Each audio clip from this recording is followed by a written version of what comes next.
तो पजल्स जो है हम लोग कवर करने वाले हैं आज, और ये 2 से 3 सेशन चलेगा। बहुत इंपॉर्टेंट टॉपिक मैं कहूंगा कि ये है, क्योंकि हालांकि पिछले 2-3 साल से यहाँ से सवाल नहीं पूछे गए हैं, लेकिन उससे पहले कई बार यहाँ से सवाल पूछे गए हैं। जैसे 2013 में काफी सवाल थे, 2018 में भी थे, 2016 में भी थे, 15 में भी थे। तो बहुत सारे सवाल जो हैं आपसे पूछे गए हैं इस पर्टिकुलर टॉपिक से। तो आपको यहाँ से सवाल जो है करने आने चाहिए।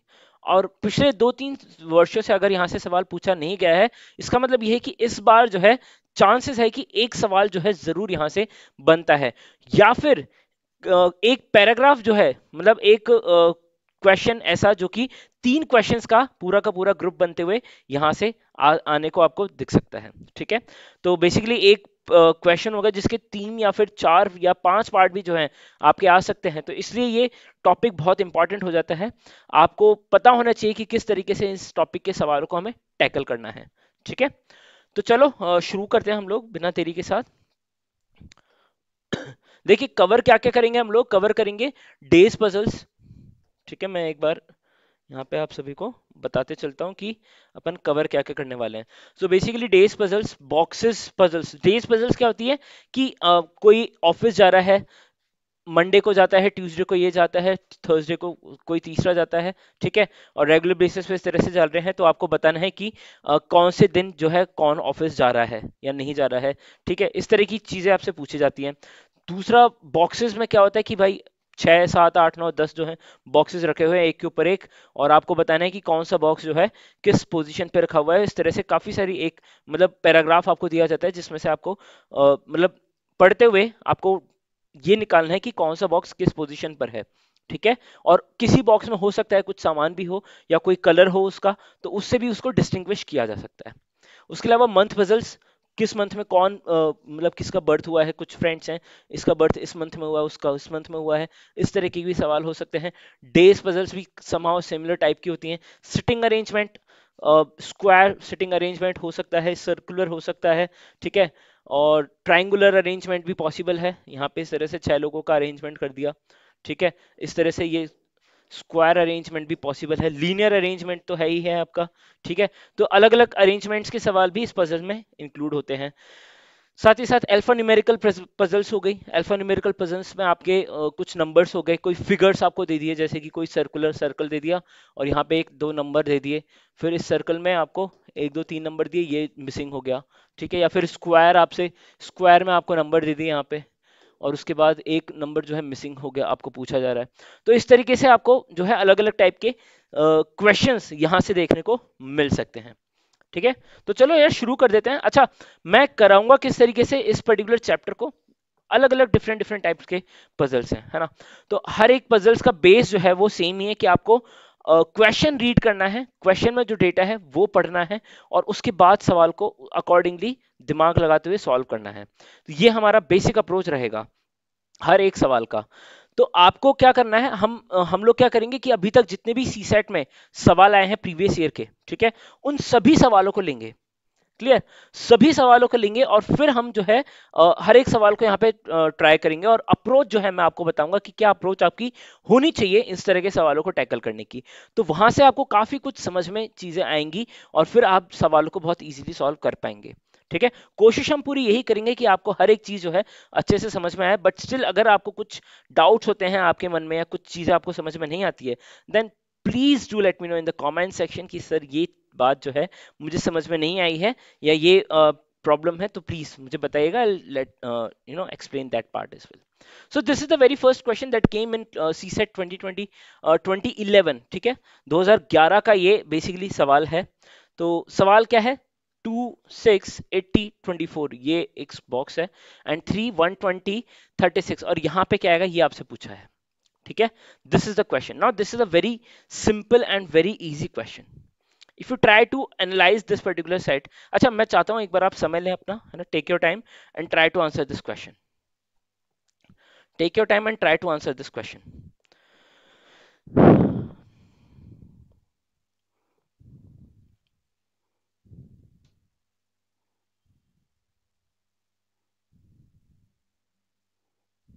चलो, अब मैं आपको बताता हूं कि एग्जैक्टली करना क्या है आपको यहाँ पे, है ना, करना क्या है और कैसे करना है, वो सारी चीजें मैं आपको यहाँ पे बताऊंगा।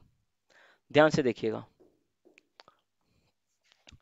तो 280 624, अब आप यहां से दो तरीके से इसको देख सकते हैं भाई। 6 + 2 8 होता है, 8 10 80 एंड 8 3 24। तो 8 इंटू 10 यहाँ पे कर रखा है एंड 8 इंटू 3 यहाँ पे कर रखा है ऊपर का सम लेके, ठीक है। सिमिलरली यहाँ पे मैं क्या ऐड करूं ताकि 10 टाइम्स 120 आ जाए, है ना। तो 9 अगर मैं ऐड करूंगा तो 9 + 3 कितना हो जाएगा, 12 हो जाएगा एंड 12 इंटू 10 कितना हो जाता है, 120 हो जाता है। तो ये मैं बेसिकली, मुझे अभी यहां से समझ में आ रहा है कि 9 होना चाहिए, ये वाली चीज, ठीक है। अब 9 + 3 कितना होता है, 12 होता है, 12 3 36 होता है, बिल्कुल सही बात है। तो 9 हमारा सेट हो रहा है यहाँ पे, आंसर 9 आ जाएगा। और क्या तरीका हो सकता था इसका, और एक तरीका मैं बता देता हूं आपको। दूसरा तरीका क्या है कि देखो 2 40 80, है ना, और 6 4 24, ठीक है। सिमिलरली 3 40 120 हो रहा है हमारा, मतलब ये एकदम करेक्ट पैटर्न बन रहा है।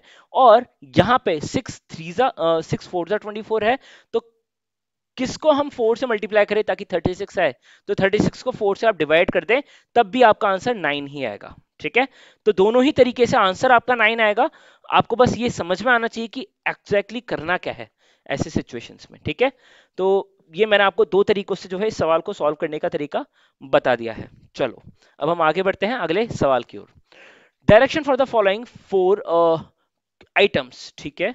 तो 4 सवाल आएंगे आपके पास बैक टू बैक, और उन चारों सवालों के आंसर्स आपको इन इसके थ्रू देना है। ये जो सवाल है इसके थ्रू देना है आपको। समझना है कि क्या गिवन है यहाँ पे डेटा, और अकॉर्डिंगली आपको एक फ्लो चार्ट या फिर एक पूरे डेटा को रिप्रेजेंट करते हुए आपको बनाना है, and then you have to go ahead and solve all the 4 questions that will be there. तो इस तरीके के सवाल जो है आपके आ सकते हैं। आप you have to be very ready and very you know very much active here, ठीक है। तो ये सारी चीजों का हमें ख्याल रखना है। तो देखते हैं हम कि सवाल जो है क्या कह रहा है। 5 cities PQRST are connected by different modes of transportation as follows, ठीक है। PQRST 5 जो है यहाँ पे सिटीज हैं और अलग अलग मोड ऑफ ट्रांसपोर्टेशन से ये कनेक्टेड हैं। P and Q are connected by boat as well as rail. तो P और Q जो है ये किस किस से कनेक्टेड है, बोट एंड रेल से कनेक्टेड है, ठीक है। बोट एंड रेल से जो है ये दोनों कनेक्टेड है। चलो उसके बाद क्या है, उसके बाद है हमारा S and R are connected by bus and boat. अब एस और आर कहीं पे हैं, एस और आर कहीं पर हैं, तो वो किस किस से कनेक्टेड है, बस एंड बोट से, बस और बोट से, ठीक है। ये दो चीजें कनेक्टेड है। Q and T are connected by air only. Q and T let's say T is air, तो ये किससे कनेक्टेड है, एयर से कनेक्टेड है। ओनली एयर बोला गया है साफ साफ, तो एयर के अलावा कोई और साधन है नहीं यहाँ पे, क्लियर है ना। ये बातें हमें समझनी है कि जो गिवन है ना वो एग्जैक्टली क्या गिवन है, वहां से क्या हम और भी ऑप्शंस रख सकते हैं, नहीं रख सकते, या फिर जो गिवन है वही चीज फाइनल है ना। ये बात समझनी है। तो क्यू से टी जाने में और टी से क्यू आने में हम सिर्फ और सिर्फ बाय एयर ही जो है ट्रेवल कर सकते हैं। और पी क्यू कनेक्टेड है बस और रेल, बस और रेल, हाँ दिस इज रेल ओनली, ठीक है। बस और रेल से कनेक्टेड है, इसका मतलब हमको ये समझना पड़ेगा कि P से Q और Q से P जो है हम लोग बस या फिर रेल से आ जा सकते हैं, ठीक है। तो दो स्टेटमेंट हमने काम में ले चुके हैं। डायग्राम हम यहीं पे बनाएंगे क्योंकि यहां से हम कनेक्ट कर चुके हैं। चलो P and R are connected by boat only. तो P और R, let's say this is R, ठीक है, this is R and this is connected by boat, ठीक है। अच्छा ये भी बोट और रेल है, तो ये बोट ही है, ठीक है, ध्यान रखना, दिस इज बोट। चलो फिर क्या बोल रहे हैं यहाँ पे, ये भी हो गया। T and R are connected by rail and bus, T and R, तो आर ये रहा, तो टी और आर कनेक्टेड है किससे, रेल और बस से, रेल और बस, ठीक है। और ये क्या बोल रहा था, S and R are connected by bus and boat, S and R, तो एस मान लो यहां पर है, ठीक है। एस और आर किससे कनेक्टेड है हमारे, बस एंड बोट, ठीक है। तो ये हमारा फ्लो चार्ट बन गया सिंपल, ठीक है। ये हमारा फ्लो चार्ट बन चुका है। अब यहाँ पे सवाल देखते हैं क्या है। Which mode of transportation would help one to reach R starting from Q but without changing the mode of transportation. Mode of transportation हमारे यहाँ पे चेंज नहीं होना चाहिए, ये बात हमें ध्यान में रखनी है।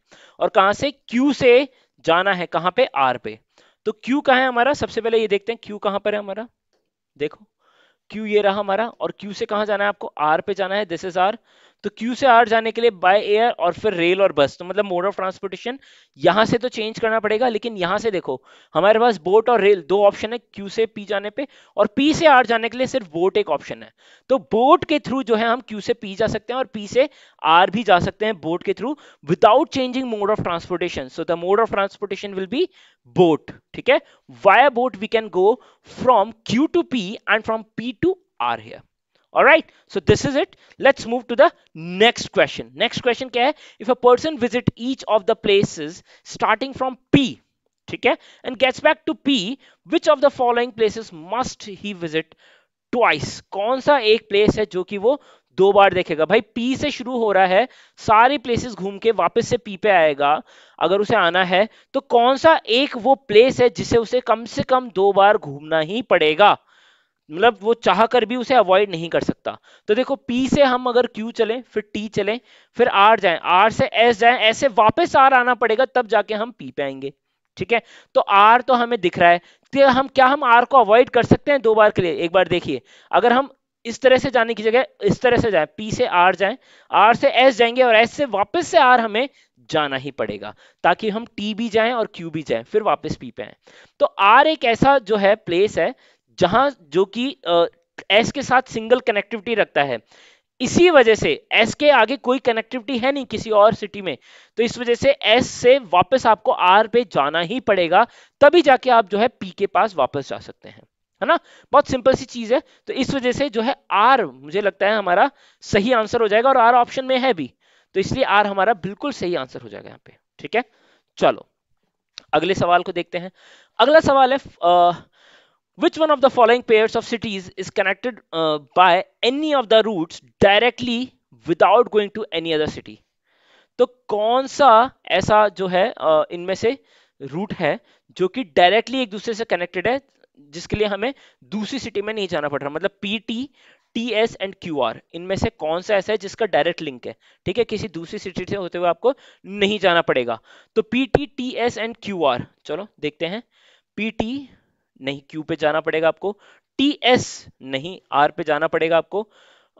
पीटी नहीं है, टीएस नहीं है, और क्यू आर भी नहीं है, क्योंकि क्यू से आर पे जाने के लिए आपको पी या फिर टी से होते हुए गुजरना पड़ेगा। इस वजह से हम कह सकते हैं कि नन ऑफ दीज जो है इसका डायरेक्ट आंसर हो जाएगा, ठीक है। None of these will be the answer, because ना ही हम पी से टी जा सकते हैं डायरेक्टली, वहां पे भी हमें एक सिटी को जो है एक सिटी को क्रॉस करते हुए जाना पड़ेगा।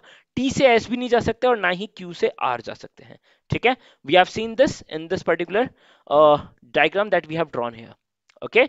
चलो एक और सवाल बच रहा है, इसका आखिरी सवाल देख लेते हैं। Between which two cities among the pairs of the cities given below are the maximum travel options available? Maximum travel options जो है वो किन दो सिटीज के बीच में अवेलेबल है, ठीक है। ट्रेवल ऑप्शन से मतलब है मोड ऑफ ट्रांसपोर्टेशन, ऐसे कौन सी दो सिटीज है जिनके बीच में हमारे अगर हम ट्रेवल करें तो मैक्सिमम मोड ऑफ ट्रांसपोर्टेशन हम जो है यूज करेंगे, है ना। तो Q S, P R, P T and Q R, ठीक है। ये चार ऑप्शन है हमारे पास, Q S, P R, P T and Q R. Q S, P R, Q S, P R, P T and T R, I guess ये option है हमारे। तो क्यू एस क्या है, क्यू और एस जाने के लिए हमें एयर, रेल, बस और बोट। तो मतलब एयर हो गया, रेल हो गया, बस हो गया, बोट हो गया, ये चारों ऑप्शन से क्यू और एस के बीच में जा सकते हैं हम लोग, ठीक है। तो मोड ऑफ ट्रांसपोर्टेशन मैक्सिमम हो गए हमारे, बहुत बढ़िया। उसके बाद पी और आर, पी और आर के बीच में तो यार पी और आर डायरेक्ट भी जा सकते हैं, और पी और आर के लिए हमें बोट, रेल हो गया और एयर हो गया। बोट, रेल, एयर और बस, बोट, रेल, एयर और बस, यहां पे भी चार मोड ऑफ ट्रांसपोर्टेशन हो रहे हैं। पीटी और टीआर, पी से टी जाने के लिए हम देख सकते हैं बोट, रेल और एयर, तीन मोड ऑफ ट्रांसपोर्टेशन हम यहाँ पे यूज कर सकते हैं मैक्सिमम, है ना। हाँ ठीक है।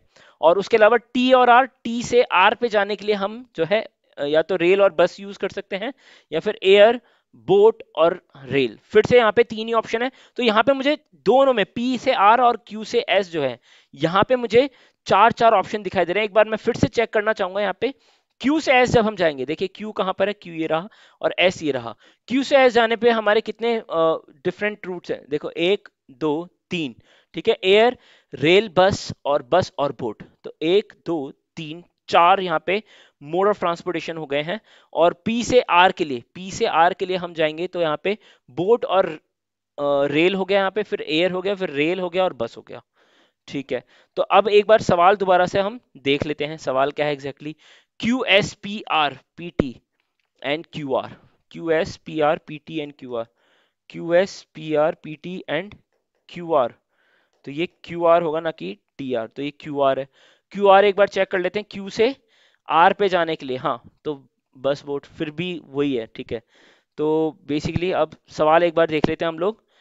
सवाल क्या है, between which two cities among the pairs of the cities given below are the maximum travel options available. Maximum travel options कहाँ कहाँ पे हमारे पास अवेलेबल रहेंगे, ठीक है। तो क्यू एस और पी आर में हमारे पास गड़बड़ हो रही है ना, क्यू एस और पी आर। तो यार पी और आर के बीच में एक सिंगल भी तो ऑप्शन अवेलेबल है, और क्यू और एस के बीच में आप चाहकर भी बोट, रेल और बस और बोट, ये ऑप्शंस तो आपके पास सही हैं। उसके अलावा तीन ऑप्शंस के अलावा चार ऑप्शंस भी है, एयर भी है, रेल, बस, बोट। तो मेरे हिसाब से आंसर जो है क्यू और एस यहाँ पे हो जाएगा, सिंपल। ठीक है, आपको ज्यादा आवश्यकता है नहीं यहाँ पे, मतलब हमने देख लिया हमारे जो मोड ऑफ ट्रांसपोर्टेशन आ रहे हैं क्लियरली, वो आ रहे हैं क्यू और एस में सबसे ज्यादा। मैक्सिमम मोड ऑफ ट्रांसपोर्टेशन जो है हमें यहाँ पे क्लियरली दिखाई दे रहे हैं। ठीक है, कोई डाउट है अगर किसी के भी मन में, तो please feel free to let me know this thing. This is a really really good question.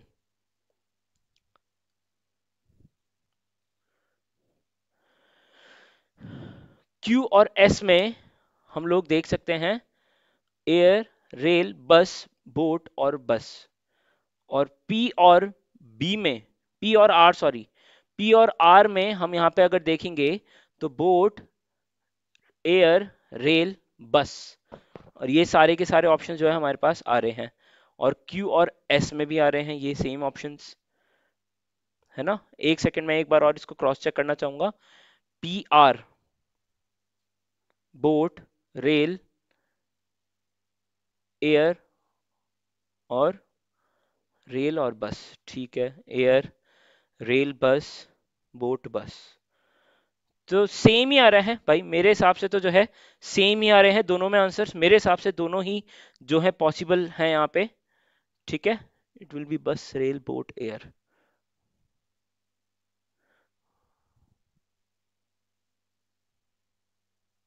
Maximum options are, travel options are available, है ना, maximum travel options are available. तो मैक्सिमम ट्रेवल ऑप्शंस जो है हम यहाँ पे देख सकते हैं पी आर और क्यू एस में।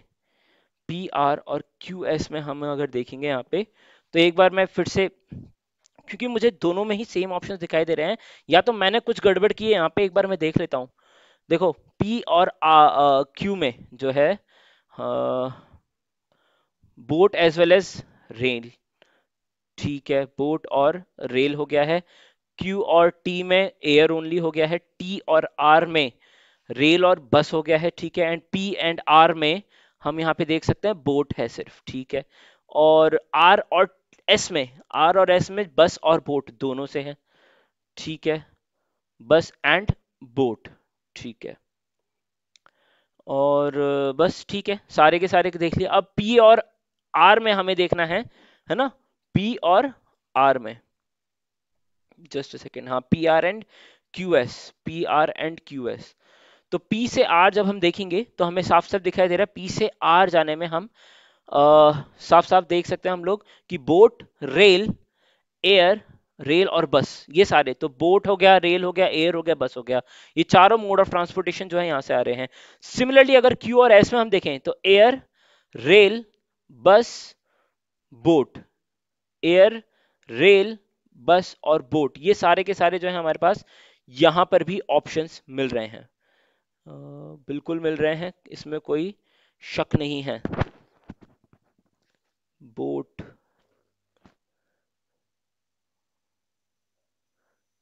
एयर, रेल, बोट, बस।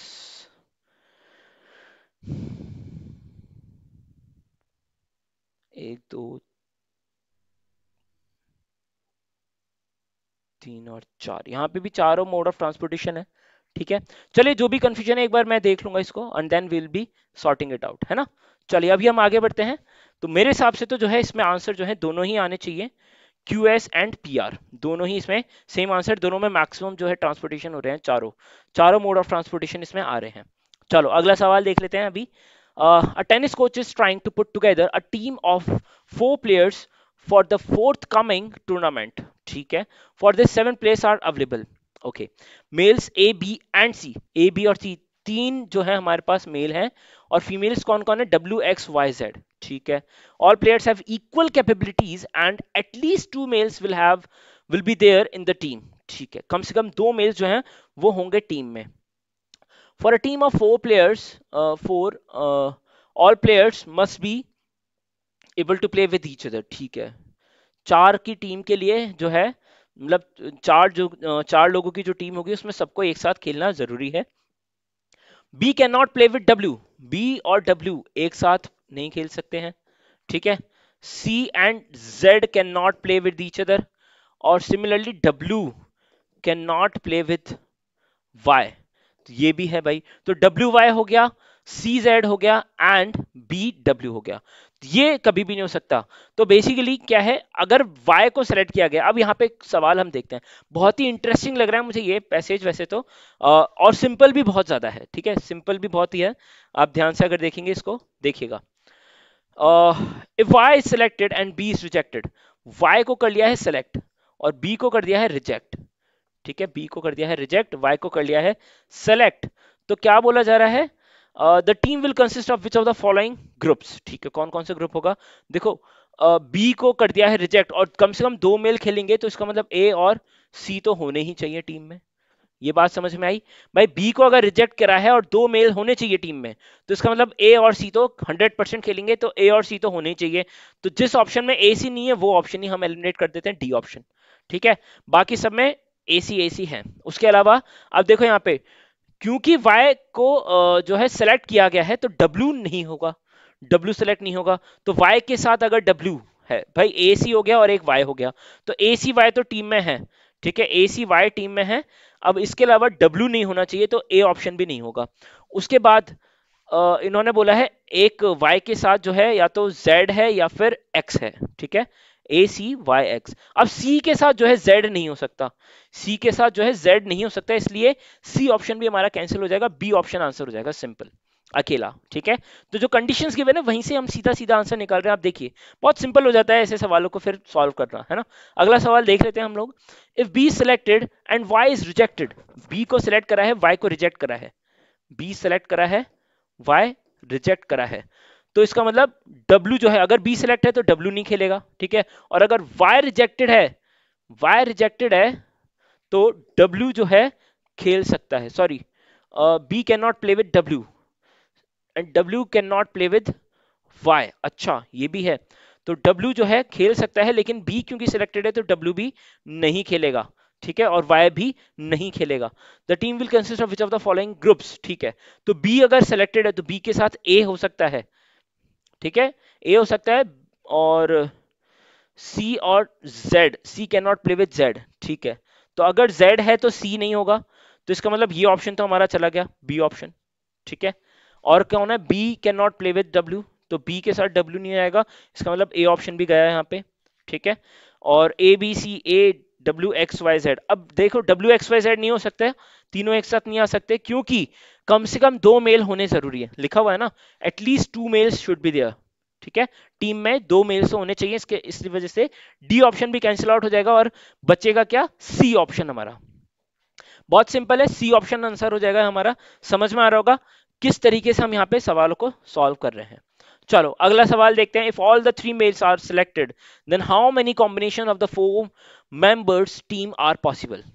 अगर तीनों मेल सिलेक्ट कर लिए गए तो आपको बताना है कि कितने कॉम्बिनेशन जो है पॉसिबल हो जाएंगे यहाँ पे। ठीक है, देखो अगर तीनों मेल सिलेक्ट करे गए हैं, मतलब ए बी और सी, तो इसका मतलब W X वाई और जेड में से एक ना एक सेलेक्ट करना पड़ेगा। अब B can not play with W, तो अगर बी सिलेक्टेड है तो डब्ल्यू नहीं आ सकता, ठीक है। C can not play with Z, तो जेड भी नहीं आ सकता।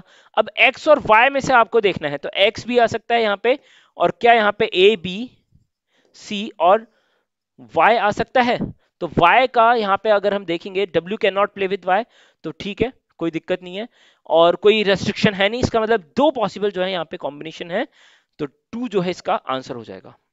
क्लियर, सिंपल क्वेश्चन है, कुछ भी नहीं है, आपको बस समझना है कि डेटा क्या गिवन है, पूछा क्या जा रहा है आपसे, और उसको क्रॉस चेक करना है जो डेटा गिवन है उससे, जो कंडीशंस गिवन है उनसे वेरीफाई करना है और देखना है कि कोई क्लैश तो नहीं कर रहा है यहाँ पे कंडीशन। जैसे ही आपको ये दिख जाता है सीधे सीधे आप आंसर पे पहुंच सकते हो, ठीक है। ये इस तरह से जो है यहाँ पे सवाल आते हैं आपके। चलो अगला सवाल देखते हैं यहाँ पे, फिर से सी सेट 2013 का सवाल है ये। 5 people A, B, C, D and E are seated about a round table. Every chair is faced equidistant from adjacent chairs. ठीक है। C is seated next to A. A is seated 2 seats from D. B is not seated next to A. ठीक है। ये तीन statements given है, which of the following must be true?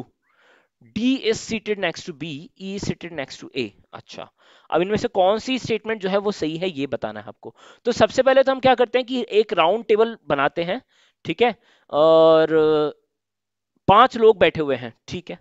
तो एक round table बनाई और 5 लोगों को यहाँ पे हमने बिठाया, 1 2 3 4 और 5, ठीक है। 5 लोगों को हमने यहाँ पे बिठा दिया। अब क्या बोल रहे हैं, सी सीटेड नेक्स्ट टू ए, सी जो है वो ए के साथ बैठा हुआ है, तो या तो ऐसे होगा, तो अपन यहाँ पे इस तरह से लिख देते हैं, सी और ए जो है वो अगल बगल में है।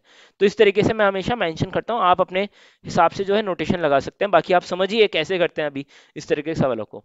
अभी क्यों क्या बोल रहे हैं, A seated 2 seats from D, A seated 2 seats from D, तो ए अगर यहां पर है तो डी कहां होगा, 1 2, डी यहां पे कहीं होगा, ठीक है। या फिर ए यहां पर है तो हो सकता है डी यहां पर भी हो, दोनों पॉसिबिलिटी है भाई, राइट साइड से सेकंड सीट पे होगा या फिर लेफ्ट साइड से सेकंड सीट पे होगा, है ना, सिंपल सी बात है। B is not seated next to A, B जो है वो ए के साथ नहीं है। तो अगर जैसे कि अगर मैं एक केस बाहर वाला मान लूं, एक अंदर वाला मान लेता हूं, ठीक है, डी या तो यहां पर है या फिर यहां पर है, तो मैं बाहर वाला एक अलग चलाऊंगा और अंदर वाला एक अलग चलाऊंगा। क्लियर, तो सी के साथ ए को मैं यहां पे भी रख सकता हूं, ए के साथ सी को यहां रख सकता हूं, B is not seated next to A, तो इसका मतलब बी यहां पे होगा, ठीक है, बी यहां हो जाएगा और उसके बाद सी या तो यहां पे हो जाएगा, या तो यहाँ पे सी आएगा, और क्या है ई है, या तो ई यहाँ आएगा या फिर ई यहाँ आएगा और सी यहाँ आएगा। और इसके अलावा ए जो है बी के साथ नहीं है तो बी यहाँ पे आएगा एक तो बाहर वाले अरेंजमेंट में, और अगेन सी यहाँ आएगा या ई यहाँ आएगा, और ई यहाँ आएगा या फिर सी यहाँ आएगा, ठीक है। ये दो पॉसिबिलिटीज है, तो ये दो अरेंजमेंट हो गए हैं मेरे, एक बाहर वाला है और एक अंदर वाला है। क्लियर, दो पॉसिबिलिटीज मेरी आ गई है। अब पूछा क्या गया, D seated next to B, D जो है वो बी के नेक्स्ट बैठा हुआ है, बिल्कुल सही बात है, डी जो है वो नेक्स्ट बैठा हुआ है। So this statement is absolutely true in both the cases, दोनों ही केसेस में ये स्टेटमेंट बिल्कुल सही है। अब क्या बोल रहा है, ई सिटेड नेक्स्ट टू ए, ई जो है वो ए के नेक्स्ट बैठा हुआ है, तो ए अगर यहां पे हो चाहे यहां पर हो, ये भी दूसरी स्टेटमेंट भी बिल्कुल सही है यहाँ पे। तो ई कहीं पे भी हो, दोनों ही स्टेटमेंट हमारी सही आ रही है, चाहे ई यहां पर हो यहां पर हो, तब भी ए के नेक्स्ट ही तो है, और अंदर वाले केस में भी सेम ही है, ठीक है। तो इसका मतलब हम यहाँ पे सिंपली कह सकते हैं कि यार दोनों स्टेटमेंट जो है हमारी बिल्कुल सही है, ठीक है। कोई डाउट यहाँ पे किसी भी प्रकार से, please feel free to let me know, आप बता सकते हैं मेरे को किसी भी तरीके से, अगर कोई डाउट आपके मन में आ रहा है तो आप मुझे बता सकते हैं, ठीक है। हाँ, सवाल आप सभी के सामने है ही, उम्मीद करता हूं आपको समझ में आ गया होगा, ठीक है। सिंपल क्वेश्चन है, बहुत आसानी से हमने सॉल्व कर भी लिया है, आपको समझ में भी आ गया होगा। चलो अब हम अगले सवाल की ओर बढ़ते हैं। अगला सवाल ये रहा, A B C D E belong to 5 different cities P Q R S and T, not necessarily in that order, बिल्कुल सही बात है। Each one of them comes from a different cities, okay. Further it is given that B and C do not belong to Q, B and E do not belong to P and R, A and C do not belong to R, S and T, and D and E do not belong to Q and T, ठीक है। Which of the following statement is not correct? तो basically आपको बताना है कि कौन से लोग जो हैं किस सिटी से बिलोंग करते हैं, ये आपको निकालना है, ठीक है, सवाल बड़ा शानदार है, सवाल लेंदी हो सकता है ये वाला, लेकिन हम कोशिश करेंगे इसको as soon as possible solve कर लें। अब जल्दी सॉल्व करने के लिए हमें करना क्या है वो हम समझने की कोशिश करते हैं। तो यहाँ पे 5 डिफरेंट लोग हैं और 5 डिफरेंट सिटीज हैं। तो B C do not belong to Q, ठीक है। तो हमें सिटीज बतानी है, B and E do not belong to P and R. तो या तो मैं सिटीज लिख लेता हूं, देखो दो तरीके से कर सकता हूं, या तो पी क्यू आर एस और टी सिटीज लिख लेता हूं, और यहाँ पे ये लिखता जाता हूं कि कौन कौन किस किस सिटी में नहीं है, ठीक है। या फिर मैं क्या लिखूं, या फिर मैं लिखता हूं ए बी सी डी ई, और इसमें लिखता हूं कि कौन कौन जो है किस किस सिटी में नहीं है, ठीक है। भाई कौन किस सिटी से बिलोंग नहीं करता, या तो ये लिखूं, या फिर इसमें सिटी किस सिटी में कौन कौन नहीं हो सकता वो लिखूं। तो चलो इस वाले से ट्राई करते हैं हम लोग, है ना। दोनों ही तरीकों से आंसर आएगा, ये 100% पक्की बात है, ठीक है। B and C do not belong to Q, तो क्यू में या तो बी भी नहीं आ सकता और सी भी नहीं आ सकता, ठीक है। उसके बाद क्या है, बी नहीं है, सी नहीं है क्यू में। उसके अलावा D and E do not belong to Q and T, तो डी और ई जो है वो क्यू और टी में भी नहीं है, तो क्यू में ना ही डी है और ना ही ई है, ठीक है। इसका मतलब ए बी सी डी ई में से सिर्फ ए जो है मुझे दिखता है क्यू के साथ, ठीक है, क्योंकि एक ही ऑप्शन बचता है मेरे यहाँ पे। भाई सारे ऑप्शन एलिमिनेट हो गए तो एक अकेला बचा ए, तो ए जो है वो क्यू के साथ हो जाएगा। तो ए बिलोंग्स टू क्यू, बिल्कुल सही स्टेटमेंट है, इसका मतलब ये तो सही है। अब देखो और क्या दिया गया है, पी और आर के बारे में क्या बोल रहे हैं कि भाई बी एंड ई जो है वो ना तो पी में है ना आर में है। बी यहाँ पे भी नहीं है, ई यहाँ पे भी नहीं है, बी यहाँ पे भी नहीं है, ई यहाँ पे भी नहीं है, ना ही ए यहाँ पर है। भाई ए क्योंकि फिक्स हो चुका है तो ए भी कहीं पे भी नहीं होगा, तो ए को भी आप एलिमिनेट कर सकते हैं हर जगह से, ठीक है। उसके बाद क्या बोल रहे हैं, पी और आर में से आर के बारे में और बात कही गई है। आर के बारे में क्या बोल गया, A and C do not belong to R, तो आर में ए और सी भी नहीं है यहाँ पे, तो इसका मतलब सी नहीं है, तो क्या बचा यहाँ पे, डी बचा, तो डी यहाँ पे आ गया। अब डी यहाँ पे आ गया तो डी बाकी किसी में भी नहीं आएगा, ठीक है। डी जो है बाकी किसी में नहीं आएगा क्योंकि डी एक जगह फिक्स हो चुका है।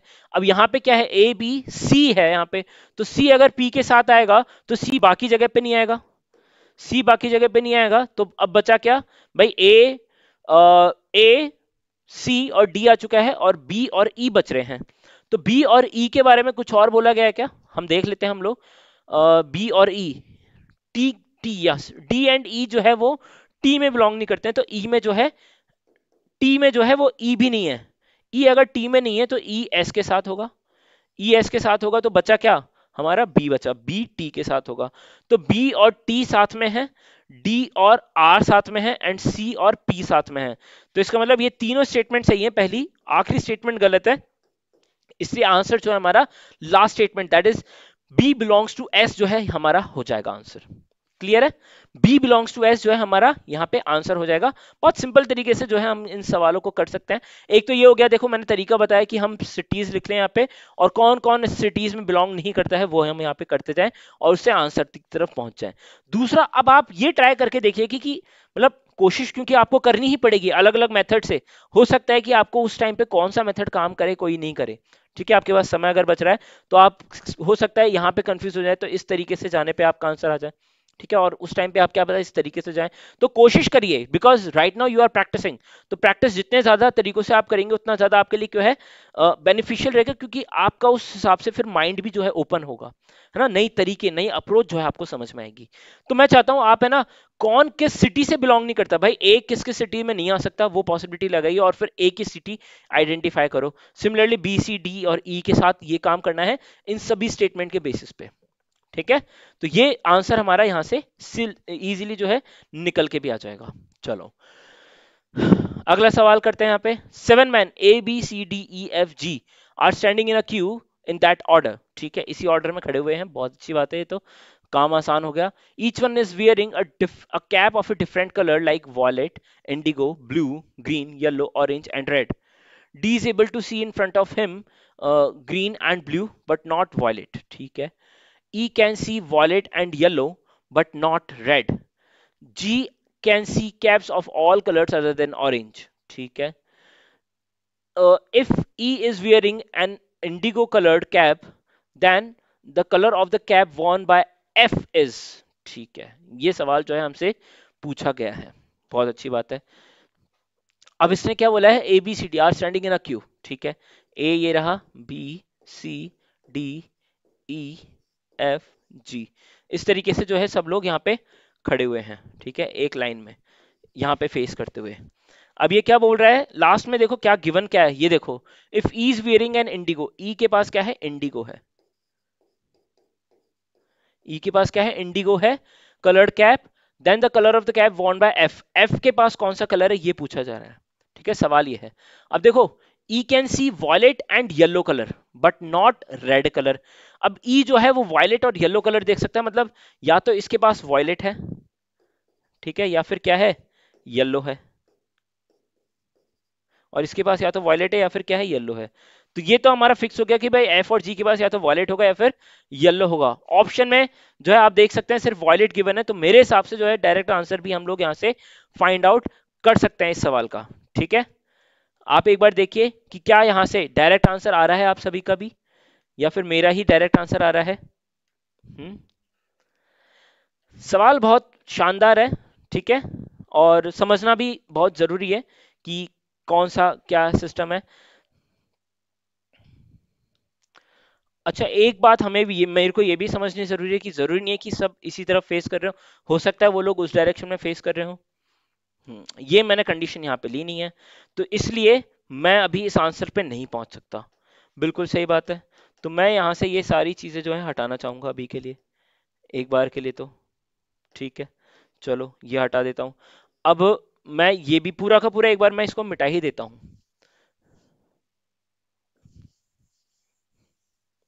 ए बी सी डी, बस लिख देता हूँ अभी मैं, A B C D, E, F, G और एच, ठीक है। तो अभी मुझे नहीं मालूम, मैंने तो अभी अज्यूम किया था इस डायरेक्शन में, लेकिन इस डायरेक्शन में जरूरी नहीं है हो ऐसा, ठीक है। तो ये मेरा बिल्कुल गलत अजम्पशन था, तो ये गलती जो है हमारे हमसे हो सकती है, ठीक है। तो ई जो है क्या है, इंडिगो, ये तो हमें मालूम है भाई, ई जो है इंडिगो पहन के बैठा है, ये तो हमें मालूम है, ठीक है। अब ये क्या बोल रहा है, देखो, each one is wearing a cap of a different colour like wallet green, wallet indigo, blue, green, yellow, orange and red, ठीक है, एक, दो, तीन, चार, पांच, छह, सात, ठीक है। D is able to see in front of him green and blue, तो डी जो है ग्रीन और ब्लू कैप देख पा रहा है, ठीक है। डी ने क्या क्या देखा है, ग्रीन और ब्लू देखा है, ठीक है, इसका मतलब डी के पास, अच्छा मैं ये भी देख सकता हूं इसमें A B C D E F और G. Hmm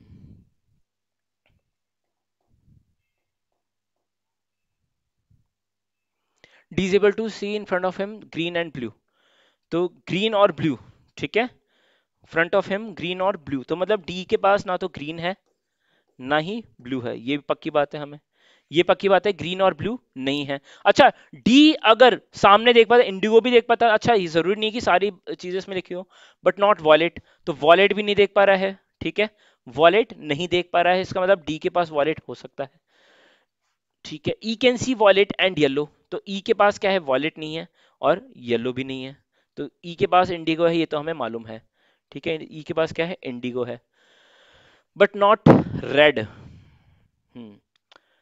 ji can see caps of all other colours other than orange, तो एक बात तो हमें समझ में आ गई कि इनका फेस जो है इस डायरेक्शन में है, क्योंकि जी जो है सारे कलर्स देख पा रहा है, ठीक है, G can see caps of all colours other than orange, orange के अलावा बाकी सारे कलर्स देख पा रहा है जी, तो ऑरेंज जो है जी के पास है, ठीक है। अच्छा, जरूरी नहीं है कि फेस भी इस डायरेक्शन में कर पा रहा हो सकता है वो दोनों डायरेक्शन में फेस कर सकता हो, है ना, क्योंकि इस डायरेक्शन में एक जाना तो है ही है, एच हमारे पास, अच्छा एच है ही नहीं ऑप्शन में, सॉरी, एच तो ऑप्शन में ही नहीं है, ठीक है।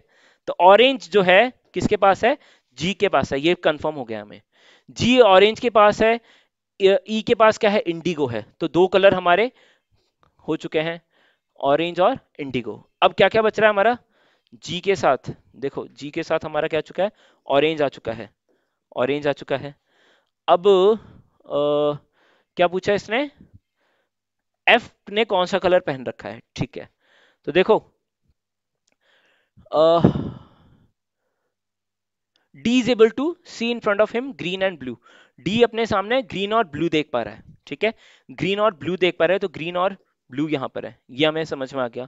तो ऑप्शन में ब्लू है, तो डी के पीछे एफ है, इसका मतलब ब्लू तो आंसर नहीं है, ये कंफर्म है। और इंडिगो और ऑरेंज, ऑरेंज, अच्छा ऑरेंज भी हमारा फाइनल हो चुका है, तो ऑरेंज भी आंसर नहीं है। वॉलेट या रेड होगा, तो हो सकता है वॉलेट बिल्कुल जो अभी हमने आंसर निकाला था वो सही हो, लेकिन फिर भी हम चेक करेंगे, ठीक है। अब ये क्या बोल रहा है, D is able to see in front of him green and blue, ठीक है, और बट नॉट वॉलेट, वॉलेट नहीं देख पा रहा है, तो वॉलेट पीछे किन्हीं एक में से हो सकता है। वॉलेट या तो इसका होगा या फिर वॉलेट इसका होगा, ये कंफर्म है, इन दोनों में से एक ना एक का वॉलेट होगा ही होगा। ई कैन सी वॉलेट, ई ने ई को क्या है वॉलेट दिखाई दे रहा है, इसका मतलब डी का वॉलेट पक्का है, डी का वॉलेट पक्का है, क्योंकि ई को वॉलेट दिखाई दे रहा है, तो डी का यहाँ पे वॉलेट पक्का है ना। D E can see violet and yellow, wallet और येलो, अच्छा एक ऑप्शन और दे दिया, येलो भी है, तो या तो ओके, अगेन यहाँ पे हम ये नहीं कह सकते डी का वॉलेट है, लेकिन डी को वॉलेट नहीं दिखाई दे रहा है ना, बट नॉट वॉलेट, हाँ, तो डी का वॉलेट पक्का है, और ए का येलो पक्का हो गया, ठीक है। तो बचा क्या, ग्रीन और ब्लू, इनमें से किसी एक का हो गया, ऑरेंज इधर हो गया, तो वॉलेट तो यहाँ नहीं है, वॉलेट हम यहाँ से हटा देंगे, तो बचा एक ही जो ऑप्शन हमारा यहाँ पे बच चुका है, जो कि रेड है, तो रेड हमारा यहाँ पे हो जाएगा, ठीक है, रेड हमारा यहाँ पे हो जाएगा। समझ में आ रहा होगा आप सभी को कैसे हम लोग यहाँ पे सवाल को सॉल्व कर रहे हैं। देखो, क्वेश्चन का अप्रोच समझना बहुत जरूरी है, किसी भी सवाल की अप्रोच आपको समझ में आनी चाहिए कि कैसे करना है। कई बार ऐसा होता है कि हम डेटा में कंफ्यूज हो जाते हैं कि एग्जैक्टली क्या क्या गिवन है, और क्योंकि आपको कंडीशंस दो दो तीन तीन बार पढ़नी पड़ती हैं जब आप ये मार्क करेंगे।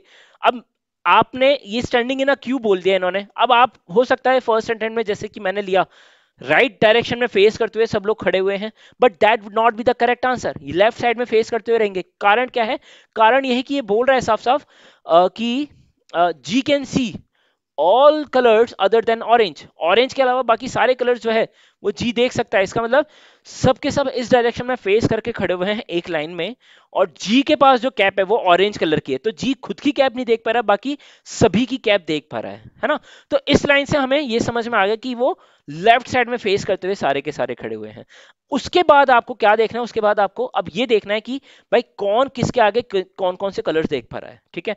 तो जी का ऑरेंज हो चुका है, ई का इंडिगो भी हमें गिवन है, ये दो चीज हमें गिवन थी, उसके बाद हमने बाकी ये सारी चीजें निकाली हैं।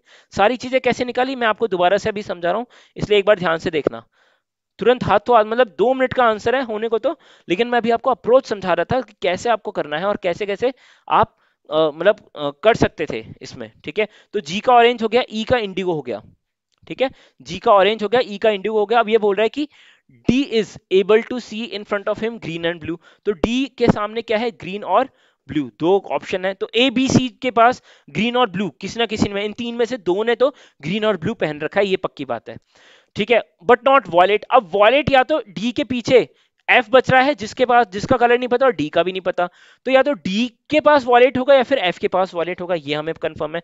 तो वॉलेट जो है, वॉलेट जो कलर है, ठीक है, वो या तो डी के पास होगा या फिर एफ के पास होगा, ये कंफर्म है। अब देखो क्या बोल रहे हैं आगे, E can see violet and yellow colour. अब ई कौन कौन से कलर देख रहा है, वॉलेट और येलो कलर, तो ग्रीन और ब्लू जब दो कलर डन हो गए इन तीन में से, तो उसके पास क्या है, वॉलेट और येलो कलर है, तो इसका मतलब हमें ये समझ में आ गया है कि वॉलेट कलर जो है वो डी के पास ही जाएगा, क्योंकि डी के ई के आगे क्या है, डी ही है, ठीक है। तो और वॉलेट जो है वो डी और एफ के पास हो सकता है, और ए भी यहाँ पे मौजूद है, तो वॉलेट और येलो जो दो कलर हैं वो डी और ए में से किसी एक के होंगे, ये भी कंफर्मेशन हमारे पास है, ठीक है। मतलब एक जरूरी नहीं है एक ए का ही हो दूसरा कलर, बी और सी में से भी हो सकता है कोई एक, लेकिन डी का कंफर्म है कि वॉलेट है, ठीक है, ये कंफर्मेशन हमारे पास हो गई है। तो ए बी सी में से जो कलर है वो ग्रीन ब्लू और येलो में से कोई ना कोई एक कलर ए बी सी का हो जाएगा, ठीक है। और इसके साथ हमें ये समझ में आ गया कि भाई एफ का कलर जो है वो वॉलेट नहीं है, तो एफ का कलर क्या हो जाएगा, बचा हुआ रेड कलर, जो कि हम यहाँ पे देख सकते हैं, ठीक है।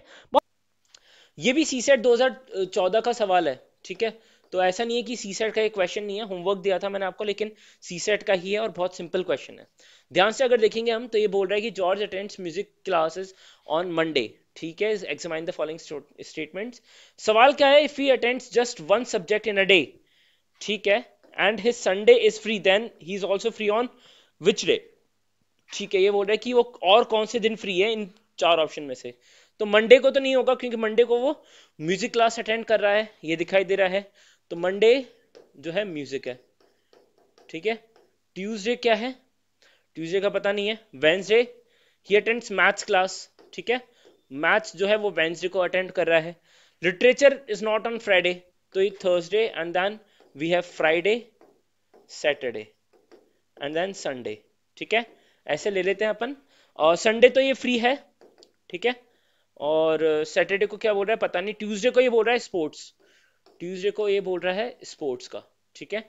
और क्या बोल रहा है ये, he attends history classes on the day following the day of his mathematics class. तो मैथ्स की क्लास के बाद वाला जो दिन है दैट इज थर्सडे, तो थर्सडे के दिन ये हिस्ट्री की क्लास अटेंड कर रहा है, तो यहाँ पे हिस्ट्री हो गया। अब ये फ्राइडे और सैटरडे में से कोई एक दिन फ्री है, दोनों ही ऑप्शन में है, बिल्कुल है। अब हम चेक करते हैं इसमें क्या बोल रहा है ये। His literature class is are not, classes are not on Friday. Friday को अगर क्लासेस नहीं है, संडे को ये फ्री है, इसका मतलब लिटरेचर क्लास जो है वो इसकी सैटरडे को होंगी। और इसी के साथ हम कह सकते हैं कि फ्राइडे को जो है ये फ्री रहेगा, ठीक है। तो फ्राइडे और संडे को फ्री रहेगा, Friday is in the option, जो दूसरा दिन है फ्री जिस दिन है ये, तो Friday will be the answer for this question, ठीक है। सिंपल क्वेश्चन था, कुछ ज्यादा था नहीं इसमें। या वेरी गुड, बहुत बढ़िया। ठीक है, अगले सवाल की ओर बढ़ते हैं। बहुत बढ़िया। अब अगला सवाल जो है आज की क्लास से हम प्रारंभ कर रहे हैं। सी सेट 2015 में आया हुआ ये सवाल है, देखेंगे इसे ध्यान से। In a box of marbles there are 3 less white marbles than the red once.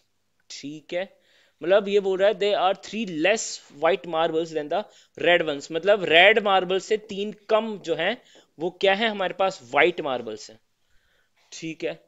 फिर क्या बोल रहा है, 5 more white marbles than the green ones. तो 5 more white marbles than the green ones, तो ग्रीन से 5 ज्यादा हैं, ठीक है। व्हाइट मार्बल्स जो है वो ग्रीन से 5 ज्यादा है। तो अब हम यहाँ पे बोल सकते हैं if they are total 10 white marbles, 10 white marbles हैं, तो रेड वाले कितने हो जाएंगे, 13 हो जाएंगे, और ग्रीन वाले कितने हो जाएंगे, 5 हो जाएंगे। ये पता चल गया। How many marbles are there in the box, बहुत सिंपल हो गया ये तो यार। 10 + 13 + 5 कितना हो गया, 28। इसका आंसर 28 ऑप्शन में है क्या, बिल्कुल है ऑप्शन में बी ऑप्शन इसका सीधा सीधा आंसर आ जाएगा। क्या बात समझ में आई इस सवाल की, ठीक है। सिंपल क्वेश्चन था, डायरेक्ट आंसर आया है हमारे यहाँ पे, बिल्कुल भी किसी प्रकार से कोई समस्या होनी नहीं चाहिए, ठीक है। सीधा सीधा हमें दिखाई दे रहा है कि रेड मार्बल से 3 कम जो है वो व्हाइट मार्बल्स हैं, और 5 ज्यादा, ग्रीन से 5 ज्यादा जो है वो है व्हाइट मार्बल्स, ठीक है। And 5 more white marbles than the green ones, ठीक है। ग्रीन से 5 ज्यादा है क्या, व्हाइट मार्बल्स, ठीक है।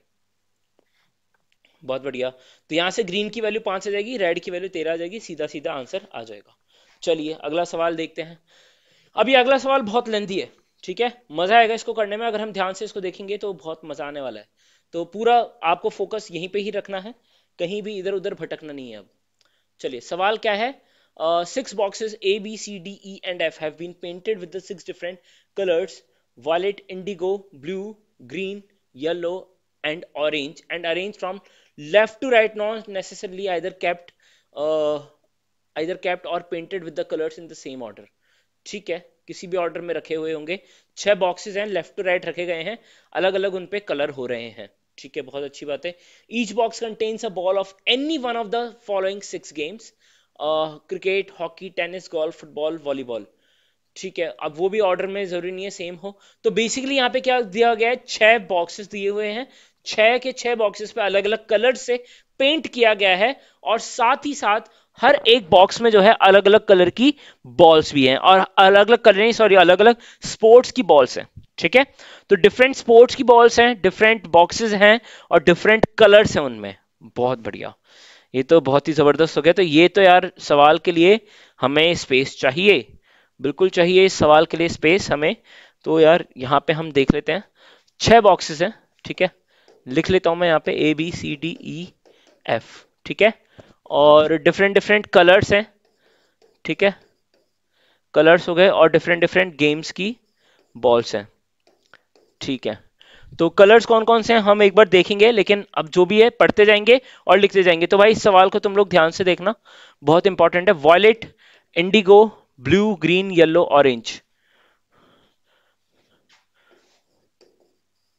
Blue, green, yellow, orange, violet, indigo. ठीक है, ये 6 कलर्स हो गए यहाँ पे। और इसके अलावा गेम्स क्या है? Cricket, hockey, tennis, cricket, hockey, tennis, golf, football, volleyball. ठीक है, तो क्रिकेट,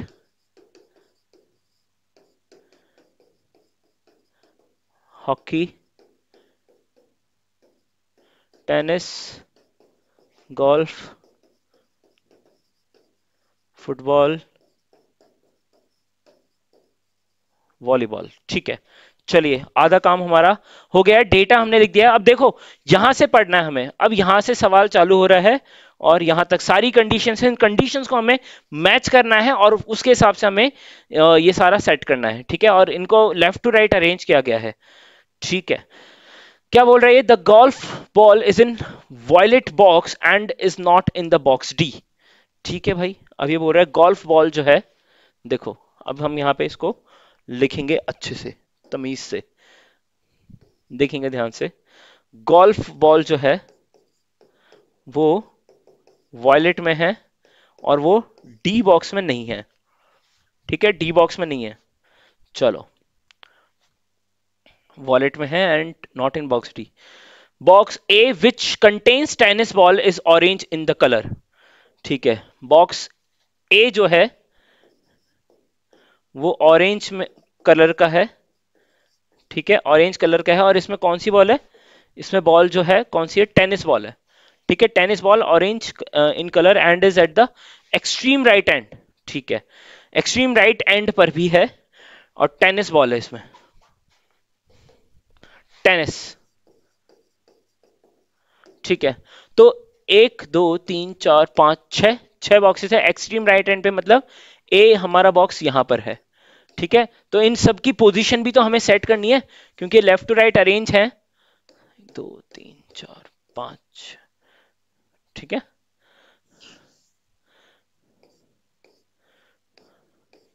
चलो अब क्या बोल रहा है ये? अब बोल रहा है the hockey ball is neither in box D nor in box E. Hockey ball जो है वो ना ही डी में है ना ही ई में है। ठीक है, ये भी लिख लेते हैं हम लोग। हॉकी डी में भी नहीं है और ई में भी नहीं है। ठीक है, हॉकी के बाद और कौन कौन सी है? Cricket, hockey, tennis. क्रिकेट है। ठीक है, क्रिकेट है। और उसके बाद क्या क्या है भाई? गोल्फ हो गया, हॉकी हो गया, टेनिस हो गया, फुटबॉल, वॉलीबॉल।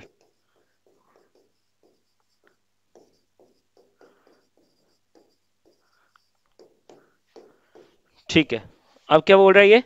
अब ये बोल रहा है कि डी और ई में नहीं है। The box C having cricket ball is painted green.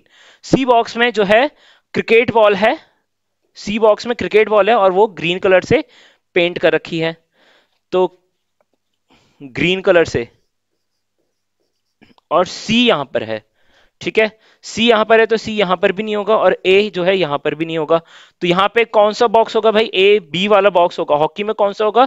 B होगा, ये हमें कंफर्म हो चुका है भाई। हॉकी में कौन सा होगा? बी बॉक्स होगा, ये कंफर्म हो गया है क्योंकि सी और ए इधर नहीं है, डी ई हो नहीं सकते तो बी बचा। ठीक है, एफ भी तो हो सकता है। अच्छा, एक एफ भी तो बच रहा है, तो बी और एफ में से कुछ भी हो सकता है। ठीक है, 6 है ना ये बॉल्स। हाँ, तो क्रिकेट, अब ये 4 5 6, हाँ ठीक है, तो 4 नहीं थे यहाँ पे। ठीक है, अभी रुको, अभी हमारा यहाँ पे है तो या तो बी होगा या फिर एफ होगा, ये हमें कंफर्मेशन हो गई है यहाँ से। सी यहाँ पर भी नहीं होगा, ये भी कंफर्म है। ठीक है, ए और सी, ए भी नहीं होगा यहाँ पे। ठीक है, ए यहाँ से भी हमने एलिमिनेट कर दिया है। सी यहाँ पे नहीं होगा, ए यहाँ पे नहीं होगा, सी नहीं होगा, ए नहीं होगा। ठीक है, जो जो होते जा रहे हैं वो भी हम यहाँ पे कैंसिल आउट करते जा रहे हैं ताकि सारी चीजें जो है इजीली हो जाए।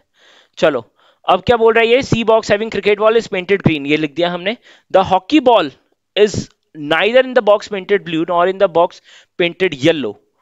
ठीक है, तो ये वाली लाइन अभी हम जो है होल्ड पे रखेंगे, इसको हम बाद में देखेंगे, द हॉकी बॉल वाली लाइन। ठीक है, इस लाइन को हम देखेंगे अभी बाद में। अब क्या बोल रहा है? The box C is fifth from the right and next to box B. The box C is fifth from the right and next to box B. ठीक है, तो 1 2, fifth from the 1 2 3 4 5, fifth from the right मतलब यहाँ पर है, and next to box B है ना, सी box यहाँ पर है, तो सी यहाँ पर है और नेक्स्ट टू बॉक्स बी, तो बी यहाँ पर भी हो सकता है, बी यहाँ पर भी हो सकता है। भाई ए यहाँ पर है, ये तो हमें कंफर्म है, ठीक है। तो ये दो केसेस अभी हम लोग लेके चल रहे हैं। The box B contain volleyball, B में क्या है, वॉलीबॉल है, तो यहाँ पे बी आ जाएगा हमारा, बी इधर आ जाएगा तो यहाँ पे क्या आ जाएगा, एफ आ जाएगा, ठीक है, एफ यहाँ पे आ जाएगा, बी यहाँ पे आ जाएगा, ठीक है। और अब कौन कौन से बॉक्सेस बचे हैं, देखो ए हो गया है, बी हो गया है, सी हो गया है, डी और ई बच रहे हैं हमारे, है ना। तो डी यहां पे नहीं आएगा, तो यहां पे ई की जगह फिक्स हो गई है और यहां पे डी की जगह फिक्स हो गई है। तो डी में तो क्या है, वॉलीबॉल है, ये कंफर्म हो गया है। डी में क्या है, सॉरी डी में फुटबॉल है, वॉलीबॉल है बी में, और क्रिकेट है सी में, और टेनिस बॉल है ए में, और गोल्फ है ई में। तो ये हमें ये तो पता चल गया कि किस किस बॉक्स में जो है कौन कौन सी बॉल्स हैं, ये पता चल गया हमें किस स्पोर्ट्स की बॉल किस बॉक्स में है, ये हमें मालूम चल चुका है। अब हम कलर्स जो है वो फाइनलाइज करने बाकी है। अब कलर्स में क्या क्या बाकी है भाई, कलर्स कौन कौन से हो चुके हैं, कौन कौन से बाकी हैं, ये भी हम लोग एक बार देख लेते हैं ताकि हमारे लिए आसान हो जाए। तो ग्रीन हो चुका है, ऑरेंज हो चुका है, वॉयलेट हो चुका है, ऑरेंज हो चुका है, वॉयलेट हो चुका है, ग्रीन हो चुका है, तो येलो ब्लू एंड इंडिगो बाकी है, ठीक है। तो the hockey ball is neither paint box painted blue nor in the box painted yellow, blue और येलो में नहीं है। हॉकी बॉल जो है वो ना ही ब्लू में है और ना ही येलो में है, तो वो किस में होगी, इंडिगो में होगी। तो हॉकी बॉल किस में होगी भाई, इंडिगो, ठीक है। तो इंडिगो यहां पे आ गया। अब इंडिगो भी कैंसिल आउट कर दो, तो बचा क्या क्या, येलो और ब्लू, तो येलो या फिर ब्लू यहां पे आएगा, ब्लू या फिर येलो आएगा, ये कंफर्मेशन हो गई है। चलो अब इनका अरेंजमेंट भी तो देखना है हमें, तो आगे की लाइन देख लेते हैं। बॉक्स बी कंटेन्स वॉलीबॉल, ये लिख दिया हमने, ठीक है। The box containing the hockey ball is between the boxes containing golf ball and volleyball. तो हॉकी बॉल जिसमें है वो किसके बीच में है, गोल्फ और वॉलीबॉल के बीच में। हॉकी बॉल जो होगी, हॉकी बॉल जो है वो किसके बीच में, गोल्फ और वॉलीबॉल के बीच में है ना, गोल्फ और वॉलीबॉल के बीच में है, ठीक है। तो हॉकी बॉल, हॉकी कौन सा है भाई, ये है एफ वाला बॉक्स जो है वो किस किस के बीच में है, volleyball and golf, E and B या फिर वाई में से। तो बी अगर यहां पे हुआ तब तो हो नहीं सकता, है ना, तो बी को तो यहां पे होना पड़ेगा। बी अगर यहां पर है तो किसकी, हॉकी की बात करें, हॉकी जो है वो है एफ, तो एफ हमारा यहां पे होगा, ठीक है, एफ हमारा यहां पे होगा। देखो अगर अगर मैंने, समझना मैं कैसे कर रहा हूं, मैं यहाँ पे अगर बी इधर लेता हूं ना, तो बी अगर इधर है, बी कौन सा है बॉक्स, ये रहा वॉलीबॉल वाला, ठीक है। वॉलीबॉल में अगर मैं मान लेता हूँ वॉलीबॉल में है, ठीक है, क्योंकि वॉलीबॉल में भी हो सकता है बी वाला बॉक्स, नहीं ये तो बी येलो कलर है, ठीक है ठीक है, वॉलीबॉल ही है भाई, बी में क्या है, वॉलीबॉल है। अगर ये मैं वॉलीबॉल लेता हूं तो ये मुझे हॉकी लेना पड़ेगा, सी में हॉकी थोड़ी ना है, सी बॉक्स में है क्रिकेट बॉल, सी बॉक्स में है क्रिकेट बॉल, तो क्रिकेट बॉल अगर यहां पर है हमारी तो वो बीच में नहीं आएगी, हमें बीच में क्या चाहिए, हॉकी बॉल चाहिए, ठीक है, हॉकी वाली बॉल ही चाहिए ना बीच में। हाँ, hockey ball is between the boxes containing golf and volleyball, ठीक है, गोल्फ एंड वॉलीबॉल के बीच में हॉकी बॉल है। अब गोल्फ वाली बॉल, गोल्फ देखो किस में है, ई वाले बॉक्स में गोल्फ है, ठीक है, हॉकी किस में है, हॉकी है एफ वाले में, और जो वॉलीबॉल है, वॉलीबॉल किस में, बी वाले में, ठीक है। तो या तो बी एफ ई आएगा या फिर ई एफ बी आएगा, ये होना चाहिए अरेंजमेंट इन तीन बॉक्सेस का, ठीक है। अगर बी इधर हुआ तो एफ ई नहीं आ सकता यहाँ पे, ठीक है, बी एफ ई नहीं आ सकता। अच्छा, बी एफ ई यहां पे आ सकता है, और बी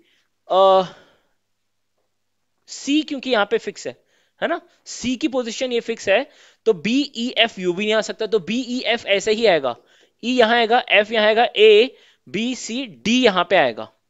ये हमारा जो नीचे वाला लाइन में जो बना है अरेंजमेंट, ये वाला अरेंजमेंट होगा, ऊपर वाला नहीं होगा, ठीक है। तो ये बॉक्सेस का अरेंजमेंट है, 6 के 6 बॉक्सेस, और यहां पे ये सारे के सारे इनके जो बॉल्स हैं, किस बॉक्स में कौन सी बॉल है, और उनके कलर्स भी फाइनल हो चुके हैं एक्सेप्ट फॉर फुटबॉल और वॉलीबॉल।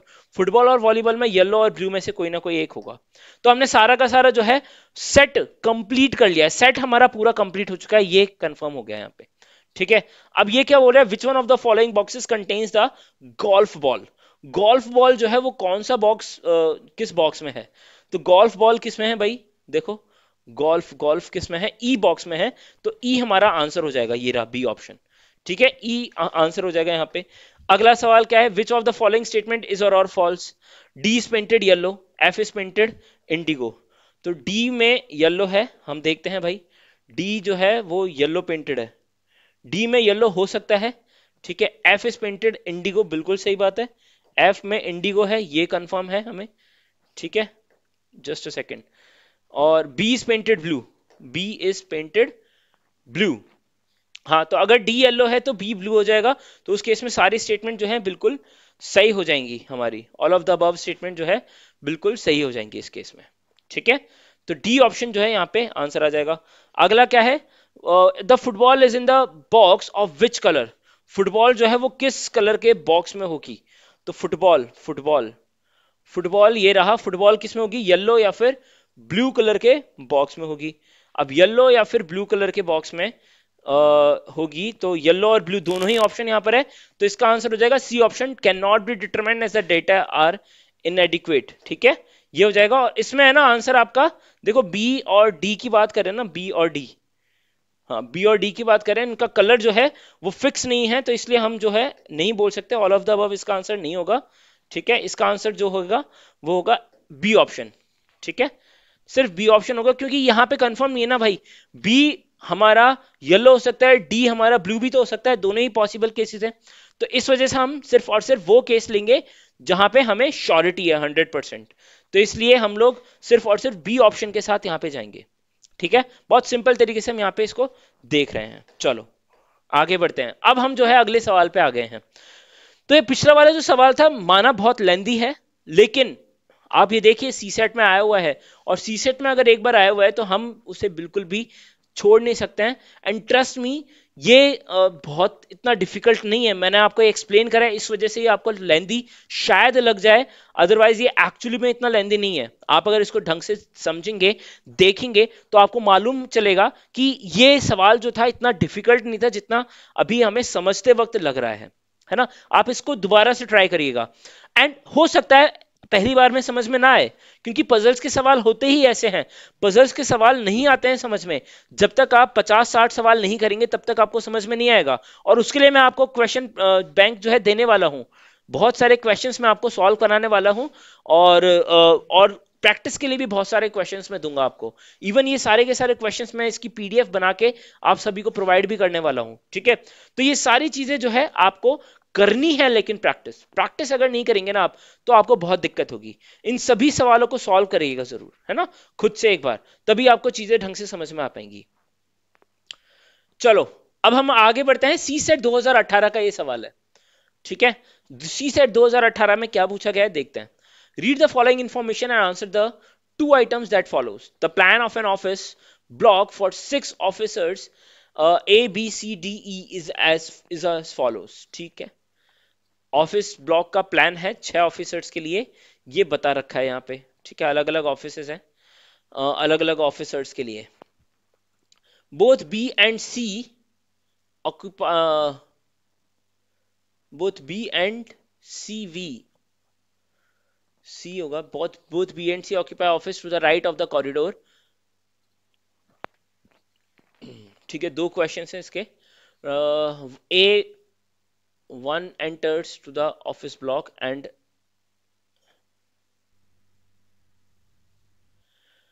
क्वेश्चन की लैंग्वेज में कुछ गड़बड़ हो रही है यहाँ पे। And A occupies on the left of the corridor, B and C,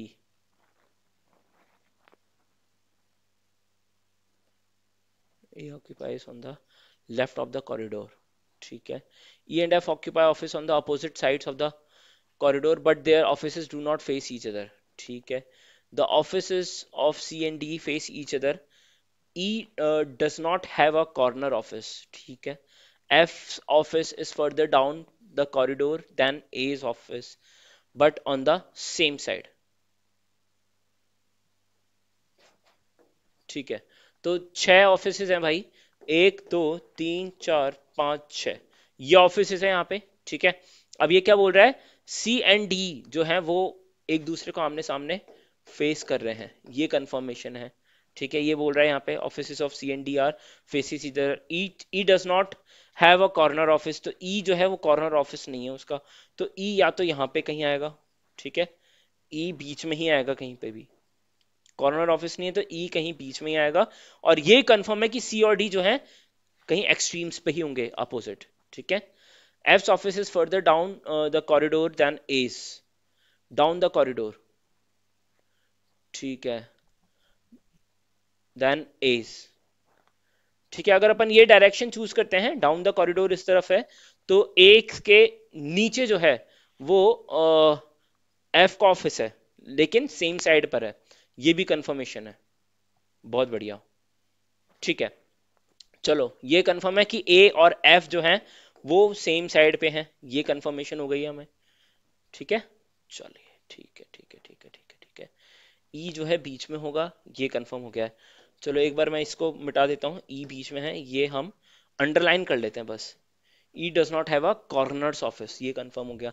चलो अब क्या बोल रहे हैं, both B and C occupy office to the right of the corridor. ठीक है, बी और सी जो है राइट साइड में है, ए एंड एफ जो है वो सेम साइड है, ये कंफर्म है, लेकिन किस साइड है ये पता नहीं, लेकिन कॉरिडोर के राइट साइड में, मतलब हमने ये एंटर करा, एंटर करने के बाद जो है कॉरिडोर के राइट हैंड साइड में कौन है, बी एंड सी, यहाँ पे बी होगा और सी होगा। ठीक है, ये कंफर्मेशन हुई। As one enters the office block, ठीक है, एज हो गई है, as one enters the office block, A occupies on the left of the corridor. ठीक है, ए जो है वो लेफ्ट साइड में है, ए यहाँ पे कहीं आएगा। E and F occupy the office on the opposite sides, E and F opposite हैं एक दूसरे के, ओके ये हमें on the opposite sides of the corridor but does not faces to each other, तो ई और एफ अपोजिट हैं लेकिन एक दूसरे को फेस नहीं करते हैं, ये भी कंफर्मेशन है। ठीक है, ई का कॉर्नर नहीं है तो ई जो है वो या तो यहाँ पे होगा या यहाँ पे होगा, तो एक बार ई को हम यहाँ मान लेते हैं, ए के साथ ई मान लेते हैं, ई एंड एफ, और एफ को हम यहाँ पे मान लेते हैं। एक तो केस ये हो जाएगा हमारा। ठीक है, दूसरा केस क्या कर सकते हैं हम लोग, 1 2 3 4 5 6, ए के साथ हम लोग एफ को मान लेते हैं, ठीक है, और ई यहाँ पे मान लेते हैं हम लोग, और यहाँ पे बी और सी हो गया। तो दो केस हम क्या पैरेलली लेके चलेंगे, दो केसेस, एक केस एलिमिनेट हो जाएगा इसमें से कोई भी। तो क्या करेंगे अब यहाँ पे, A occupies on the left of the corridor, E and F occupy the office on opposite sides of the corridor but their offices do not face each other. ठीक है, तो एफ तो यहाँ पे नहीं आएगा, ये कंफर्म है, एफ जो है वो यहाँ पे नहीं आएगा। ठीक है, तो एफ जो है यहाँ पे नहीं आएगा, ये कंफर्म है। चलो अब क्या बोल रहा है ये, C and D face each other, E does not have office in corner, C और डी जो है वो एक दूसरे को फेस कर रहे हैं, तो या तो सी और डी यहाँ पे मान लेते हैं हम लोग एक बार के लिए। ठीक है, F office further down than A, तो ए उस केस में फिर जो है ए यहाँ पे आ जाएगा, भाई सी क्योंकि इस साइड मान रहे हैं तो सी तो इधर मानेंगे ना, सॉरी माय बैड, सी हम यहाँ पे नहीं मान सकते हैं, जस्ट सेकेंड।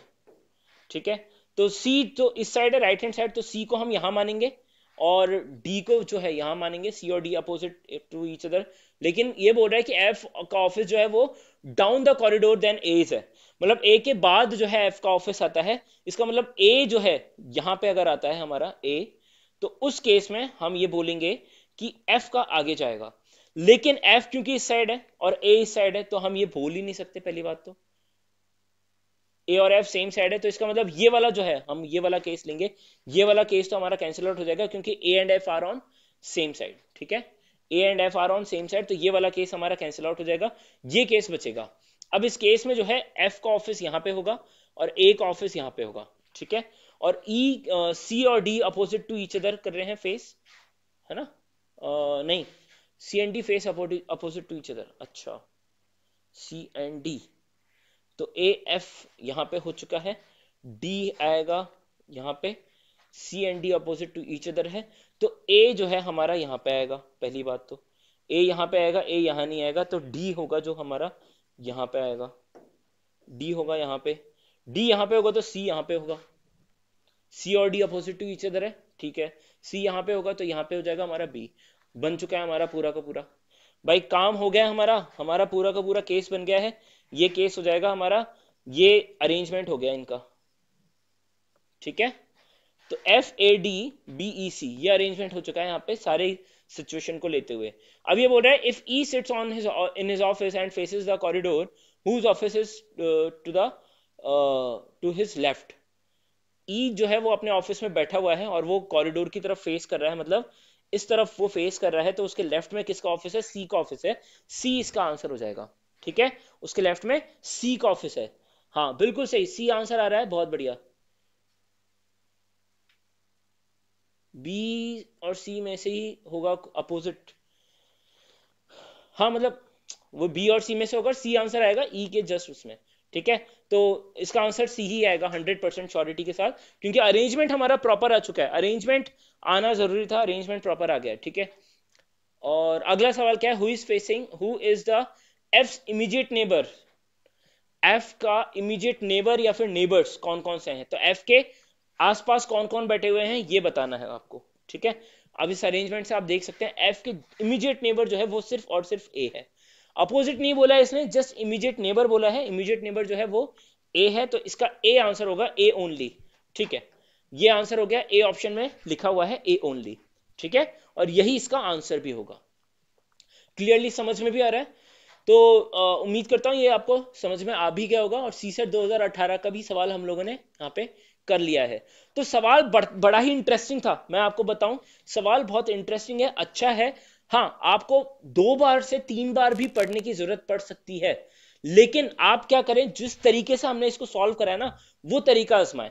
आप अगर आपको दिख रहा है कि कहीं पे 2 या 2 से ज्यादा केस, मतलब एक से ज्यादा केस अगर बनते हुए दिखाई दे रहे हैं, और दूसरे में भी अगर आपको फर्दर और केस दिखाई दे रहे हैं, तो केस बना लो हाथों हाथ। जैसे मैंने अभी यहाँ पे केस बना लिया था, मुझे दिख गया था कि एफ की पोजीशन में अभी कंफर्म नहीं कर पा रही थी, वो राइट साइड में आएगा लेफ्ट साइड में आएगा, अनटिल अनलेस मैंने ये नहीं पढ़ा था लास्ट वाली लाइन। ठीक है, A and F R on same side.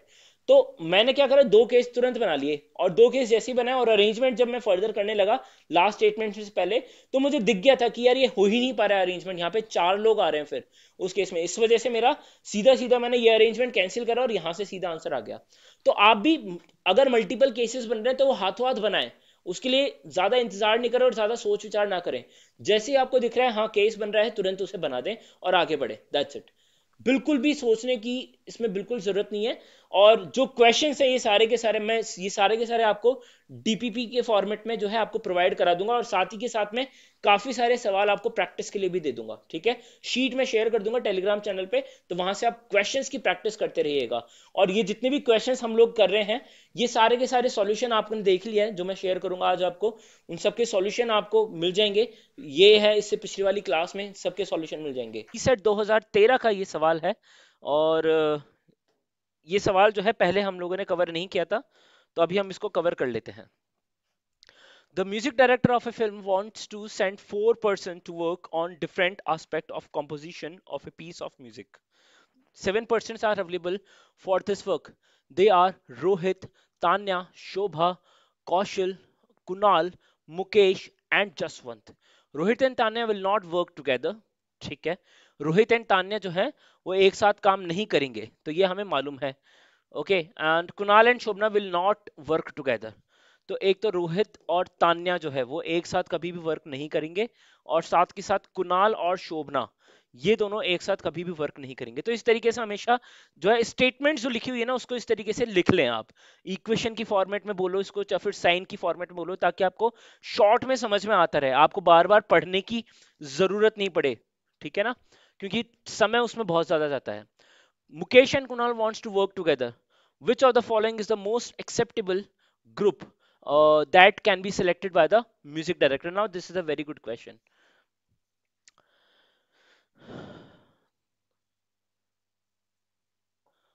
आवाज थोड़ी धीमी आ रही है क्या? आप मुझे बताएं एक बार, आवाज धीमी आ रही है या फिर it's pretty clear and comfortable and you guys are comfortable here? Very good afternoon everyone, good afternoon.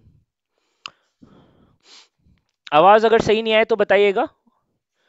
ठीक है, चलिए, तो इस सवाल का आंसर क्या होगा? देखिए, रोहित और शोभना, कुणाल एंड कौशल, तो Mukesh and Kunal wants to work together. Mukesh और कुणाल, मुकेश और कुणाल वाला एक बार हम जो है जहां जहां पर हैं ये दोनों वो वाला ग्रुप देख लेते हैं। मुकेश और कुणाल ये रहे, ये दोनों एक साथ काम करना चाहते हैं, तो प्रोबेबली ये वाला सेट हो सकता है, लेकिन इसमें तान्या और जसवंत की बात की गई है। अब that can be selected by the music director 4 persons out of 7, है ना। तो तान्या और रोहित एक साथ नहीं हो सकते हैं, तो सेकंड वाला तो नहीं होगा, ये हमें मालूम है। कुणाल और शोभना एक साथ नहीं होंगे, तो फर्स्ट वाला नहीं होगा।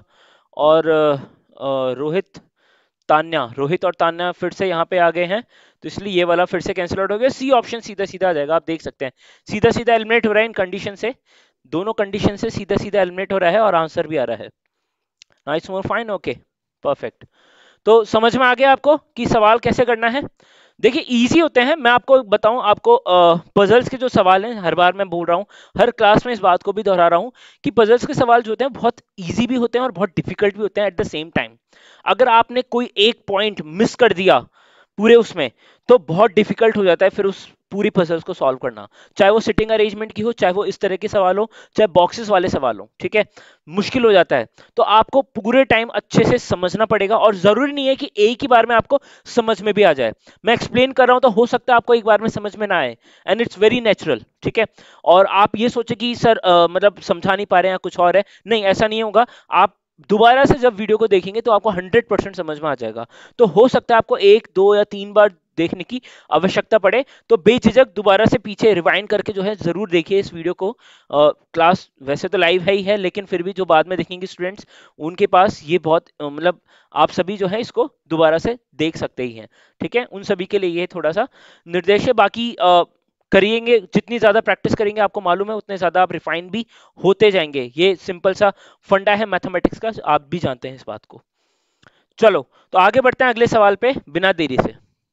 अगला सवाल है सीसेट 2013 का ही, और इसमें है Geeta is older than her cousin Meena, Meena's brother Bipin is older than Geeta. When Meena and Bipin visit Geeta, they like to play chess. Meena wins the game more often than Geeta. Based on the above information, four conclusions as given below have been made.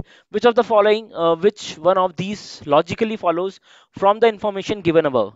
From the information given above, ठीक है, इन चारों में से कौन सा जो है हम लॉजिकली बता सकते हैं। तो करिए एक बार इसको ट्राई, आप खुद ही एक बार आप खुद ही ट्राई करिए इस सवाल को, और फिर इसका आंसर मुझे कमेंट सेक्शन में बताइए तुरंत।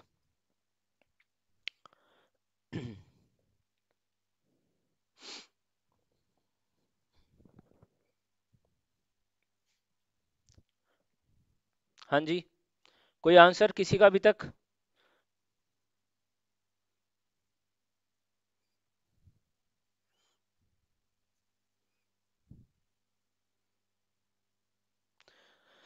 Gita is older than her cousin Meena, ठीक है, गीता जो है वो ओल्डर है किससे? मीना से, ठीक है। तो Geeta is older than Meena, and Meena's brother Vipin, Meena's brother Vipin is older than Geeta. तो ये कौन है? बिपिन, ठीक है। तो बिपिन सबसे ओल्डर है, फिर गीता है, फिर मीना सबसे यंगेस्ट है, ठीक है। Meena is youngest, then Geeta is here and Bipin is here, ठीक है। दो लाइनों से ये तो पता चल गया। When Meena and Bipin visit Geeta they like to play chess, ठीक है। मीना और बिपिन जब गीता के यहाँ विजिट करते हैं तो they like to play chess, Meena wins the game more often than Geeta, ठीक है। Based on the above information four conclusions, okay, ये इंफॉर्मेशन गिवन है। Meena is the youngest among the three, ये तो हमें दिख रहा है यार, ये तो डी स्टेटमेंट बिल्कुल सही है। While playing the chess with Geeta and Meena Bipin often loses, नहीं ऐसा कुछ भी हमें गिवन नहीं है, ठीक है। Geeta is the oldest among the three, नहीं बिल्कुल गलत है। Geeta hates to ten the game, Geeta hates to lose the game होगा ये शायद, 10 की जगह ये या तो लूज होगा या फिर कुछ और होगा, ठीक है। क्योंकि लेकिन हार जीत तो होती रहती है, तो हम इस बात को भी नहीं बोल सकते, ऐसा कुछ भी गिवन नहीं है। पहली तीन स्टेटमेंट बिल्कुल गलत है, लास्ट स्टेटमेंट बिल्कुल सही है, ठीक है। तो लॉजिकली भी जो है हम यहाँ से देख पा रहे हैं कि आंसर जो क्या है वो कौन सा आंसर बेसिकली सही है, कौन सा गलत है, ठीक है। क्लियरली दिखाई दे रहा है, मुझे नहीं लगता कोई दिक्कत होगी यहाँ पे। फिर भी कोई दिक्कत हो तो please feel free to let me know, okay. अगले सवाल की ओर बढ़ रहे हैं हम लोग। सीसेट 2015 का एक सवाल और हमारे सामने है, तो इसको पढ़ लेते हैं हम लोग। Two man Anil and David and two women Shabnam and Rekha are in a sales group, only two speaks Tamil, the other two speaks Marathi. Only one man and one woman can drive a car. Shabnam speaks Marathi, Anil speaks Tamil.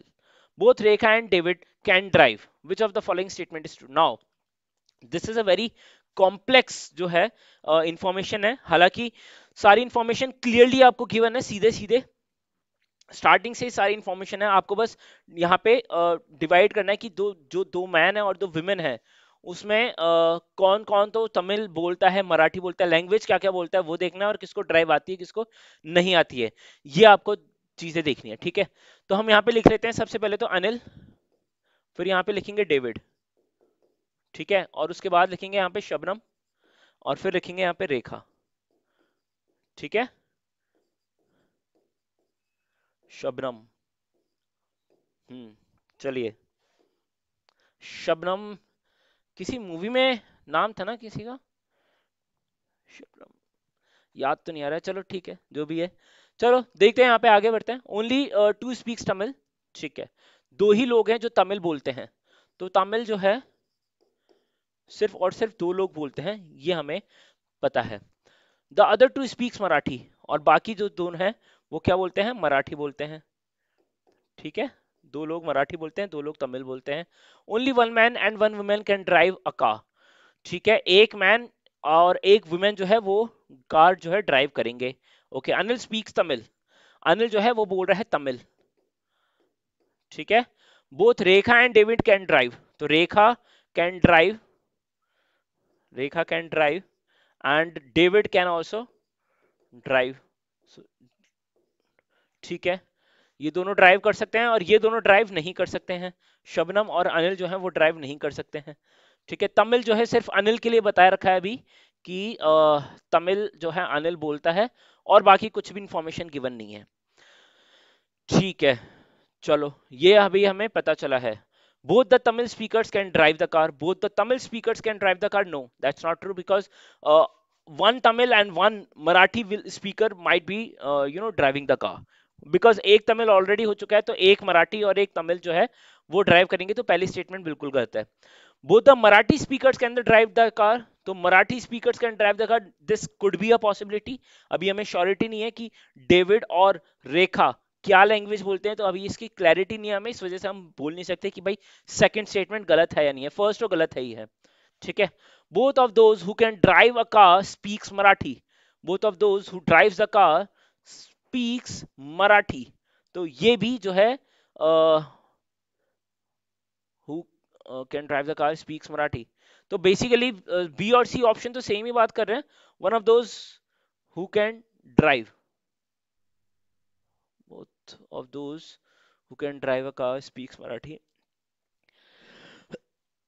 ये एक बार statement जो है incomplete है, मैं एक बार इसको देखता हूं, अलाउ मी अ मिनट, ये स्टेटमेंट जो है इनकम्प्लीट है यहाँ पे, ठीक है, सी सेट 2015 का सवाल है, एक मिनट मुझे दीजिए, मैं चेक कर लेता हूँ एक बार, क्योंकि यहाँ पे ये स्टेटमेंट जो है वो इनकम्प्लीट आ रही है, तो इनकम्प्लीट आ रही है इसका मतलब सी सेट 2015 का सवाल है, ठीक है, 15 में ये है।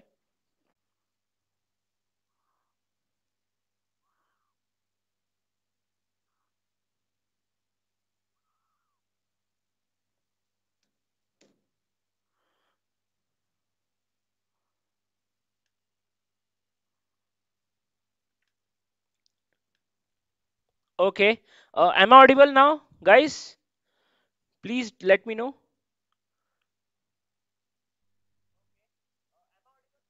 ओके, यस आई एम, ठीक है, I don't know why there was some technical error because of which stream got stopped, ठीक है। I was about to lose the hope कि यार ये तो लगता है आज की क्लास तो गई, बट ठीक है, जैसे तैसे इट वर्कड, ठीक है। Thank you so much, thank you so much, alright. तो हम लोग कहाँ थे, ठीक है, हाँ, one of those who can the car drive the car it is okay, who can drive the car can speak Tamil. So this is the D option that we were talking about. So this is going to be the answer. Now this is a very easy question. हमें देखो यहाँ पे इतना सोचने की भी जरूरत नहीं थी, हमें पता चल गया डेविड और रेखा ड्राइव करते हैं, अनिल तमिल बोलता है, तो बस आंसर हो गया। कि one of those who can drive the car can speak Tamil. तो एक तमिल बोल रहा है, तो इनमें से कोई ना कोई एक जो है तमिल बोलेगा ही बोलेगा, जो ड्राइव कर रहा है उनमें से।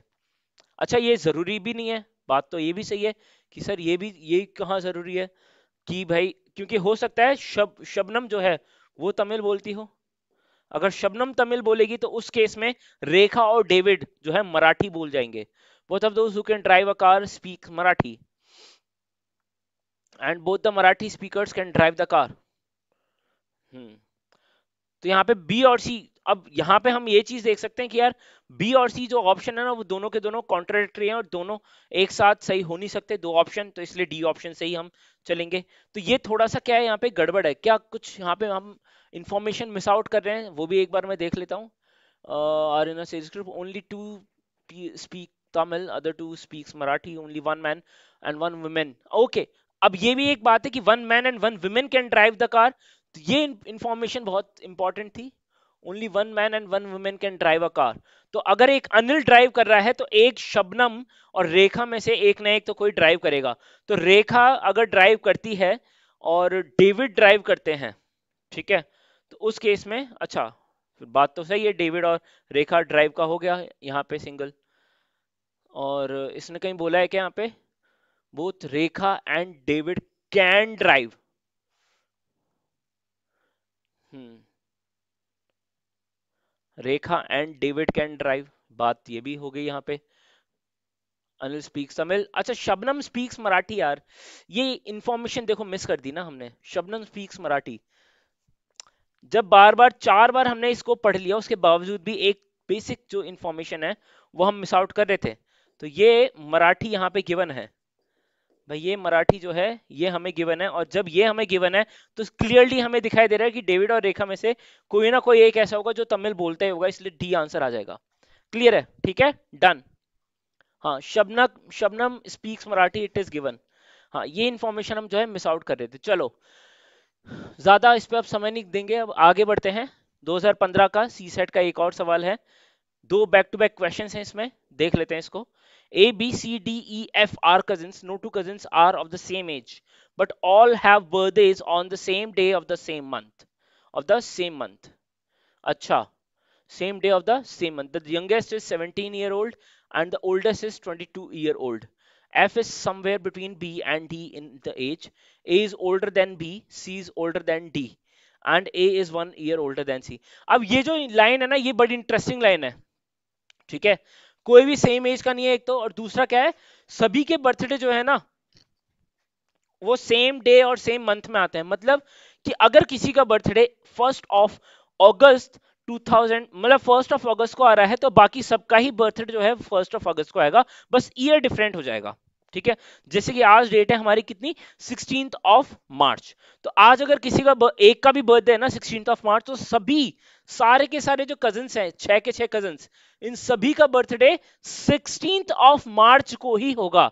ईयर अलग अलग हो जाएगा क्योंकि सबकी एज बराबर नहीं है, ठीक है। ये यहाँ पे बताया गया है। अब यहां से हम बहुत इजीली इसको आगे देख सकते हैं, बहुत इजी सॉल्व हो जाएगा।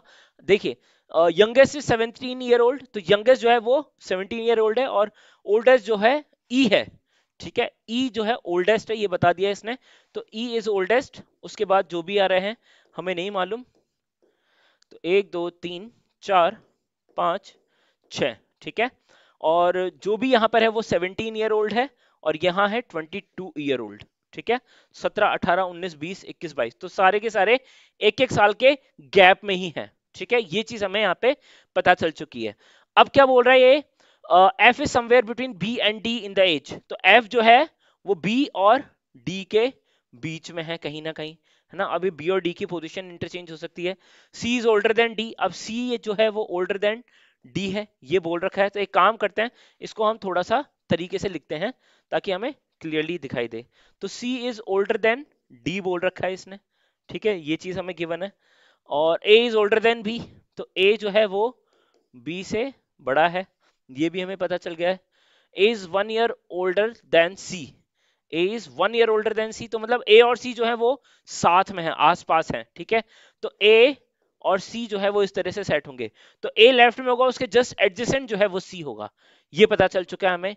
And F is somewhere between B and D in the age, ठीक है, बी और डी के बीच में जो है वो क्या होगा, कौन होगा, एफ होगा। तो अब एक बात बताओ, अगर मैं ए को यहां पे रखता हूं, देखना ध्यान से, केस बना के दिखा रहा हूं, एक सीधा सीधा आंसर आएगा। अगर ए यहां पे रखता हूं और सी यहां पे आएगा, फिर उस केस में, है ना, सी यहां पे आएगा, तो उसके बाद डी, डी बी और एफ जो है वो यहां पे आएगा।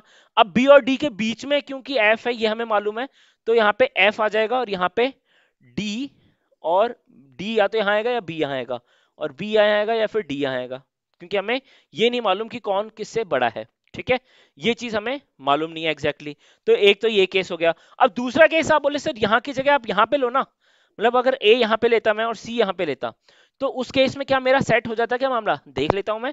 ए जो है बी से बड़ा है, सी जो है वो डी से बड़ा है, और हमें ये मालूम है ए जो है वो सी से भी बड़ा है, तो ए सी और डी तो यहाँ पे आएंगे, ए सी और डी यहाँ पे कहीं आएंगे, लेकिन बी जो है, अगर डी यहाँ पे आता है, बाई चांस डी यहाँ पे आता है, तो बी को जो है यहाँ पे आना ही पड़ेगा, क्योंकि ए जो है वो बी से भी बड़ा है और सी जो है वो डी से भी बड़ा है, तो डी को मतलब बी और डी यहाँ पे आप कर सकते हो, इनकी पोजीशन इंटरचेंज कर सकते हो, लेकिन उस केस में एफ की पोजीशन यहाँ पे आएगी, जो कि पॉसिबल नहीं है।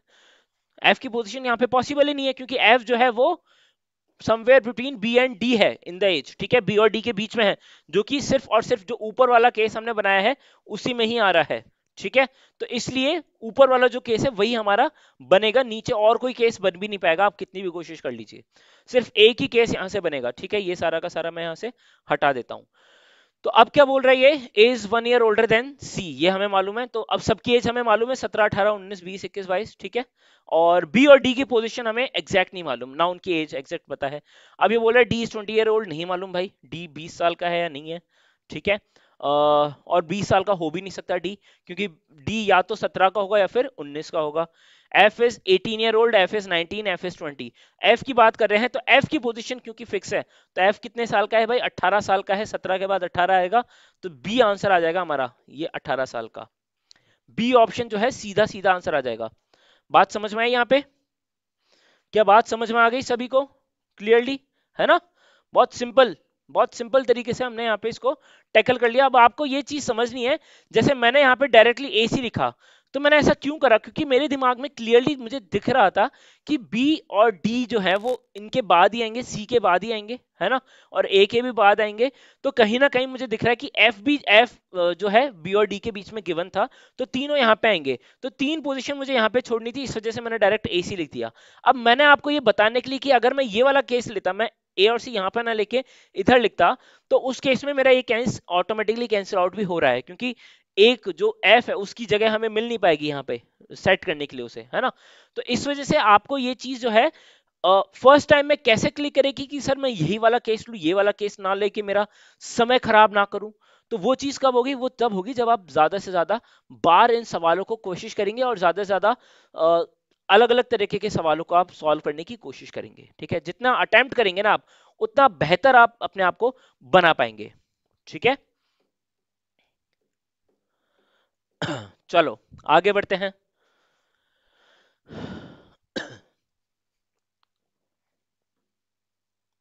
गौरव, बेटा बने या नहीं बने पता नहीं, लेकिन बनाया बहुत है लोगों को, है ना, बहुत बनाया है लोगों को, तो थोड़ा सा है ना, आप भी देखिए, और तुम्हारे जैसे को तो खूब ही बनाया है। चलो आगे बढ़ते हैं। अब ये सवाल क्या बोल रहा है, what is the number of logically possible orders of all 6 cousins in terms of increasing age. What is the number of logical possible orders of all 6 cousins in terms of their increasing age. तो logical possible order जो है कितने हो सकते हैं यहाँ पे भाई, एक तो ये बी यहाँ पे आएगा, डी यहाँ पे आएगा, और डी यहाँ आएगा, बी यहाँ आएगा, तो दो पॉसिबल ऑर्डर यहाँ पे हो सकते हैं in terms of their increasing age, तो 2 is going to be the answer here, ठीक है, दो आंसर हो जाएगा यहाँ पे। तो उम्मीद करता हूँ ये अभी समझ में आ गया होगा कैसे आएगा दो आंसर।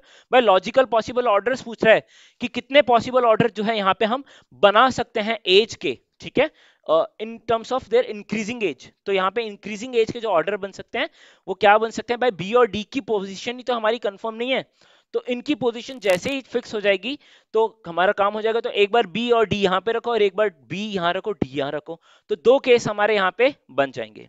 ठीक है, चलिए अगला सवाल पढ़ते हैं, आगे बढ़ते हैं। सी सेट 2018 का ये सवाल है, इसको देखिएगा सभी ध्यान से। ठीक है, सभी यहाँ पे ध्यान से देखिएगा। A, B, C and D are students. They are studying in 4 different cities via P, Q, R, S, not necessarily in that order. They are studying science college, arts college, commerce college, engineering college, not necessarily in that order. Again, ठीक है। तो भाई चार different cities में है, चार students हैं, चार अलग अलग कॉलेजेस में पढ़ रहे हैं और चार डिफरेंट स्टेट्स में भी जो है वो कॉलेजेस सिचुएटेड हैं, ये भी यहाँ पे बता रखा है। अब यहाँ पे ये इंफॉर्मेशन बाकी की गिवन है। ठीक है, इसके बेसिस पे हमें पूरा चार्ट तैयार करना है। तो आइए देखते हैं कैसे हम कर पाते हैं या नहीं कर पाते हैं। तो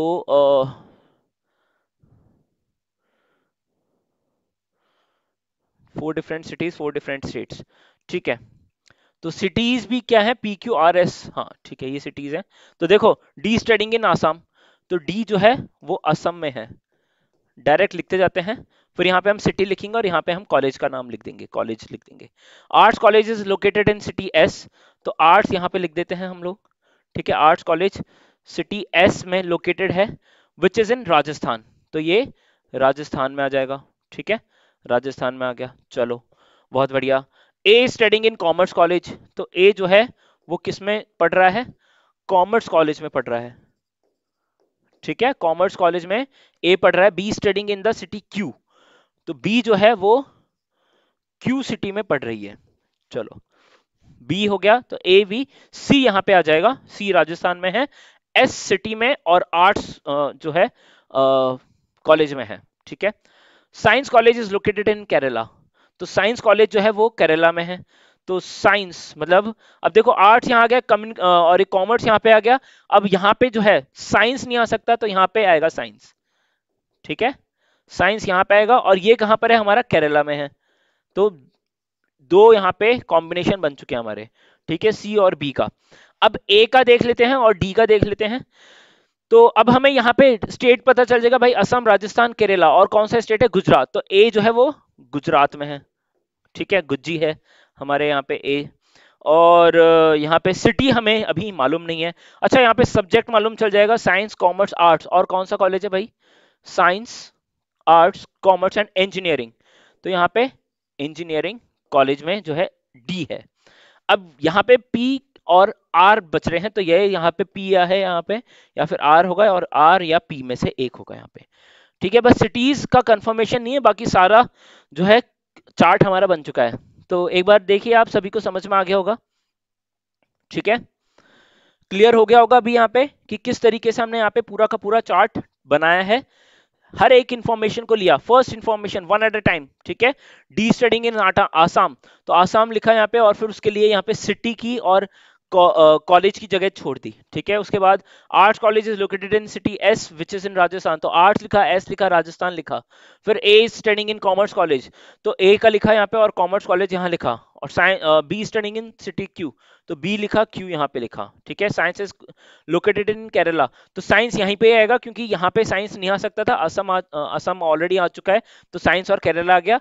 केरला आने के बाद यहाँ पे गुजरात आ जाएगा, राजस्थान असम पहले ही आ चुका है, केरला भी आ चुका है, गुजरात आ जाता है यहाँ पे, और इसी के साथ यहाँ पे भी इंजीनियरिंग कॉलेज आ जाएगा, और ये सिटी जो है वो बच जाएगा, और यहाँ पे ए आ जाएगा।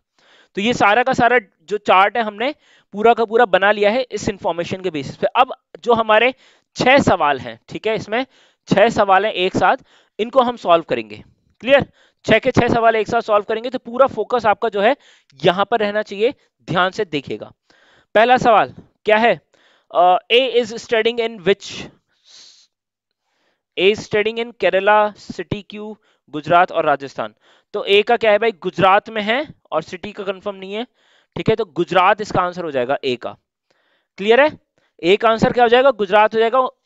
आप सभी ने चार्ट बना लिया होगा, मैं ऐसा अज्यूम कर रहा हूं कि आपने भी अपनी कॉपी में, रफ कॉपी में कहीं पर भी ये चार्ट पूरा पूरा बना लिया होगा, है ना।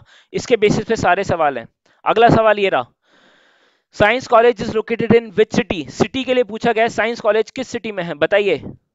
साइंस कॉलेज जो है वो किस सिटी में है, साइंस कॉलेज ये रहा, साइंस कॉलेज की सिटी कौन सी है भाई? क्यू है सिटी, ठीक है, दिख रहा है हमें, तो क्यू सिटीज का सीधा सीधा आंसर हो जाएगा। क्लियर है ना? क्यू सिटीज का सीधा सीधा आंसर हो जाएगा। अगला सवाल क्या है? सी इज स्टडिंग इन, सी कहां पे पढ़ रहा है ये पूछा जा रहा है। तो सी के लिए देख लेते हैं हम, यहाँ पे ये रहा, सी जो है राजस्थान में पढ़ता है, एस सिटी में, आर्ट्स कॉलेज में, ठीक है, C Rajasthan city S and arts college.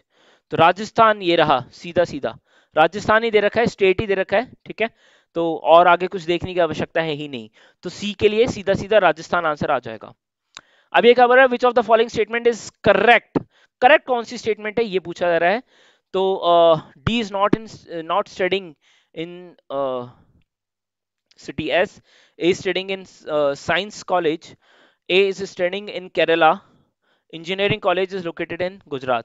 तो डी ऑप्शन तो गलत है, इंजीनियरिंग कॉलेज गुजरात में नहीं है, इंजीनियरिंग कॉलेज तो हमारा असम में था, है ना।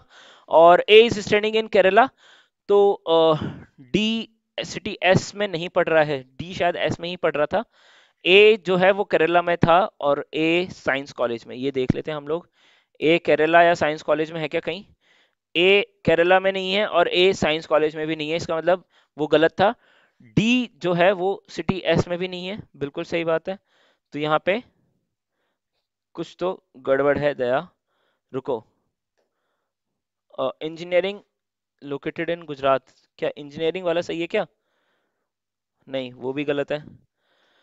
तो ए ना ही साइंस कॉलेज में है और ना ही केरला में है, और D is not studying in city की एस, हाँ बिल्कुल सही है, डी एस में थोड़ी पढ़ रहा है, डी जो है वो एस सिटी में नहीं पढ़ रहा है, डी की सिटी का पता ही नहीं है। तो बिल्कुल सही स्टेटमेंट है, फर्स्ट स्टेटमेंट में ही यहाँ पे सही है भाई। फर्स्ट स्टेटमेंट जो है क्या लिखी हुई है ध्यान से देखो, फर्स्ट स्टेटमेंट बोल रहा है D is not studying in city S, तो ये स्टेटमेंट बिल्कुल सही है। गलत कब होती है? जब डी जो है एस सिटी में पढ़ रहा होता, तो डी एस में पढ़ता ही नहीं है, क्योंकि डी की हमें सिटी मालूम ही नहीं है। तो डी की अगर हमें सिटी मालूम ही नहीं है तो हम कैसे कॉमेंट कर सकते हैं कि डी किस सिटी में पढ़ रहा है ना।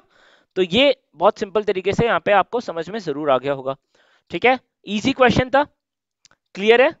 चलो, which one of the following statements is correct regarding engineering college, engineering college के रिगार्डिंग जो है स्टेटमेंट कौन सी करेक्ट है ये पूछा जा रहा है, ठीक है। It is located in Gujarat, D studying there, B is studying there. पहले तो इंजीनियरिंग कॉलेज में कौन पढ़ रहा है ये पता चल जाए, और वो कहां पर है ये पता चल जाए, बस काम हो गया कि कौन सी स्टेटमेंट सही है। तो इंजीनियरिंग कॉलेज कहां पर है और कौन उसमें पढ़ रहा है ये देखना है। तो देखो, इंजीनियरिंग कॉलेज जो है वो हमारा असम में है, और उसमें कौन पढ़ रहा है? डी पढ़ रहा है, ठीक है, डी पढ़ रहा है इंजीनियरिंग कॉलेज में, और वो किस में है? असम में है। तो देखते हैं हम लोग सवाल को, सवाल ये रहा, डी इज स्टडिंग देयर, बिल्कुल सही, ये रह गया, और वो असम में है, गुजरात में नहीं है, वो कहां पे है? असम में है, ठीक है, इसलिए ये स्टेटमेंट जो है गलत हो गई है। तो आपको अभी समझ में आ गया होगा कि सही स्टेटमेंट जो है वो क्या है, D option, D studying there. D engineering college में पढ़ रहा है, सी नहीं पढ़ रहा है, बी नहीं पढ़ रहा है, और वो इंजीनियरिंग कॉलेज जो है वो असम में है, ना कि कहां पे? गुजरात में। क्लियर? चलो, अगला सवाल ये रहा, ध्यान से देखेंगे अगला सवाल। अगला सवाल बोला जा रहा है, which one of the following statements is correct, ठीक है। Engineering college is located in Assam, engineering college is located इन असम, असम में डी पढ़ रहा है और डी इंजीनियरिंग कॉलेज में है, तो बी ए स्टेटमेंट बिल्कुल सही है, ये तो हमें दिखाई भी दे रहा है ना। B studying in Gujarat, C studying in Kerala, city Q is situated in Assam, city Q, भाई असम में तो कोई सिटी का कंफर्म ही नहीं है, तो ये गलत हो जाएगी। अब सी केरला में है और बी गुजरात में है, क्या ये सही है? सी केरला और बी गुजरात, सी केरला नहीं और बी गुजरात नहीं, बी केरला में है, सी राजस्थान में है, और डी जो है वो इंजीनियरिंग कॉलेज में है, ये कंफर्म है, और वो असम में है, ठीक है। डी जो है वो इंजीनियरिंग कॉलेज जो है वो असम में है, तो ए स्टेटमेंट बिल्कुल सही हो जाएगी, बाकी सारे जो हैं वो गलत हो जाएंगे। समझ में आया सभी को? हाँ, only A is going to be the correct answer है। बहुत बढ़िया, very good, excellent, excellent guys, बहुत बढ़िया यार। वीडियो को लाइक कर देना अगर आपने अभी तक किया नहीं है तो, बाकी हम आगे बढ़ते हैं, ठीक है। तो ये सारे के सारे सवाल हो गए। अगला सवाल ये रहा एक और, which one of the following statement is correct. अच्छा, सेम क्वेश्चन है, तो सेम ही क्वेश्चन है, इसका यही जवाब है, ठीक है, ये सारे गलत हैं। बाकी आप चैनल को सब्सक्राइब करें, शेयर करें वीडियोस को, because this is something that is the only motivation that I have at the moment. इसके अलावा कोई और मोटिवेशन है नहीं मेरे पास, आप जानते हैं। हाँ ठीक है, I have you know decided something.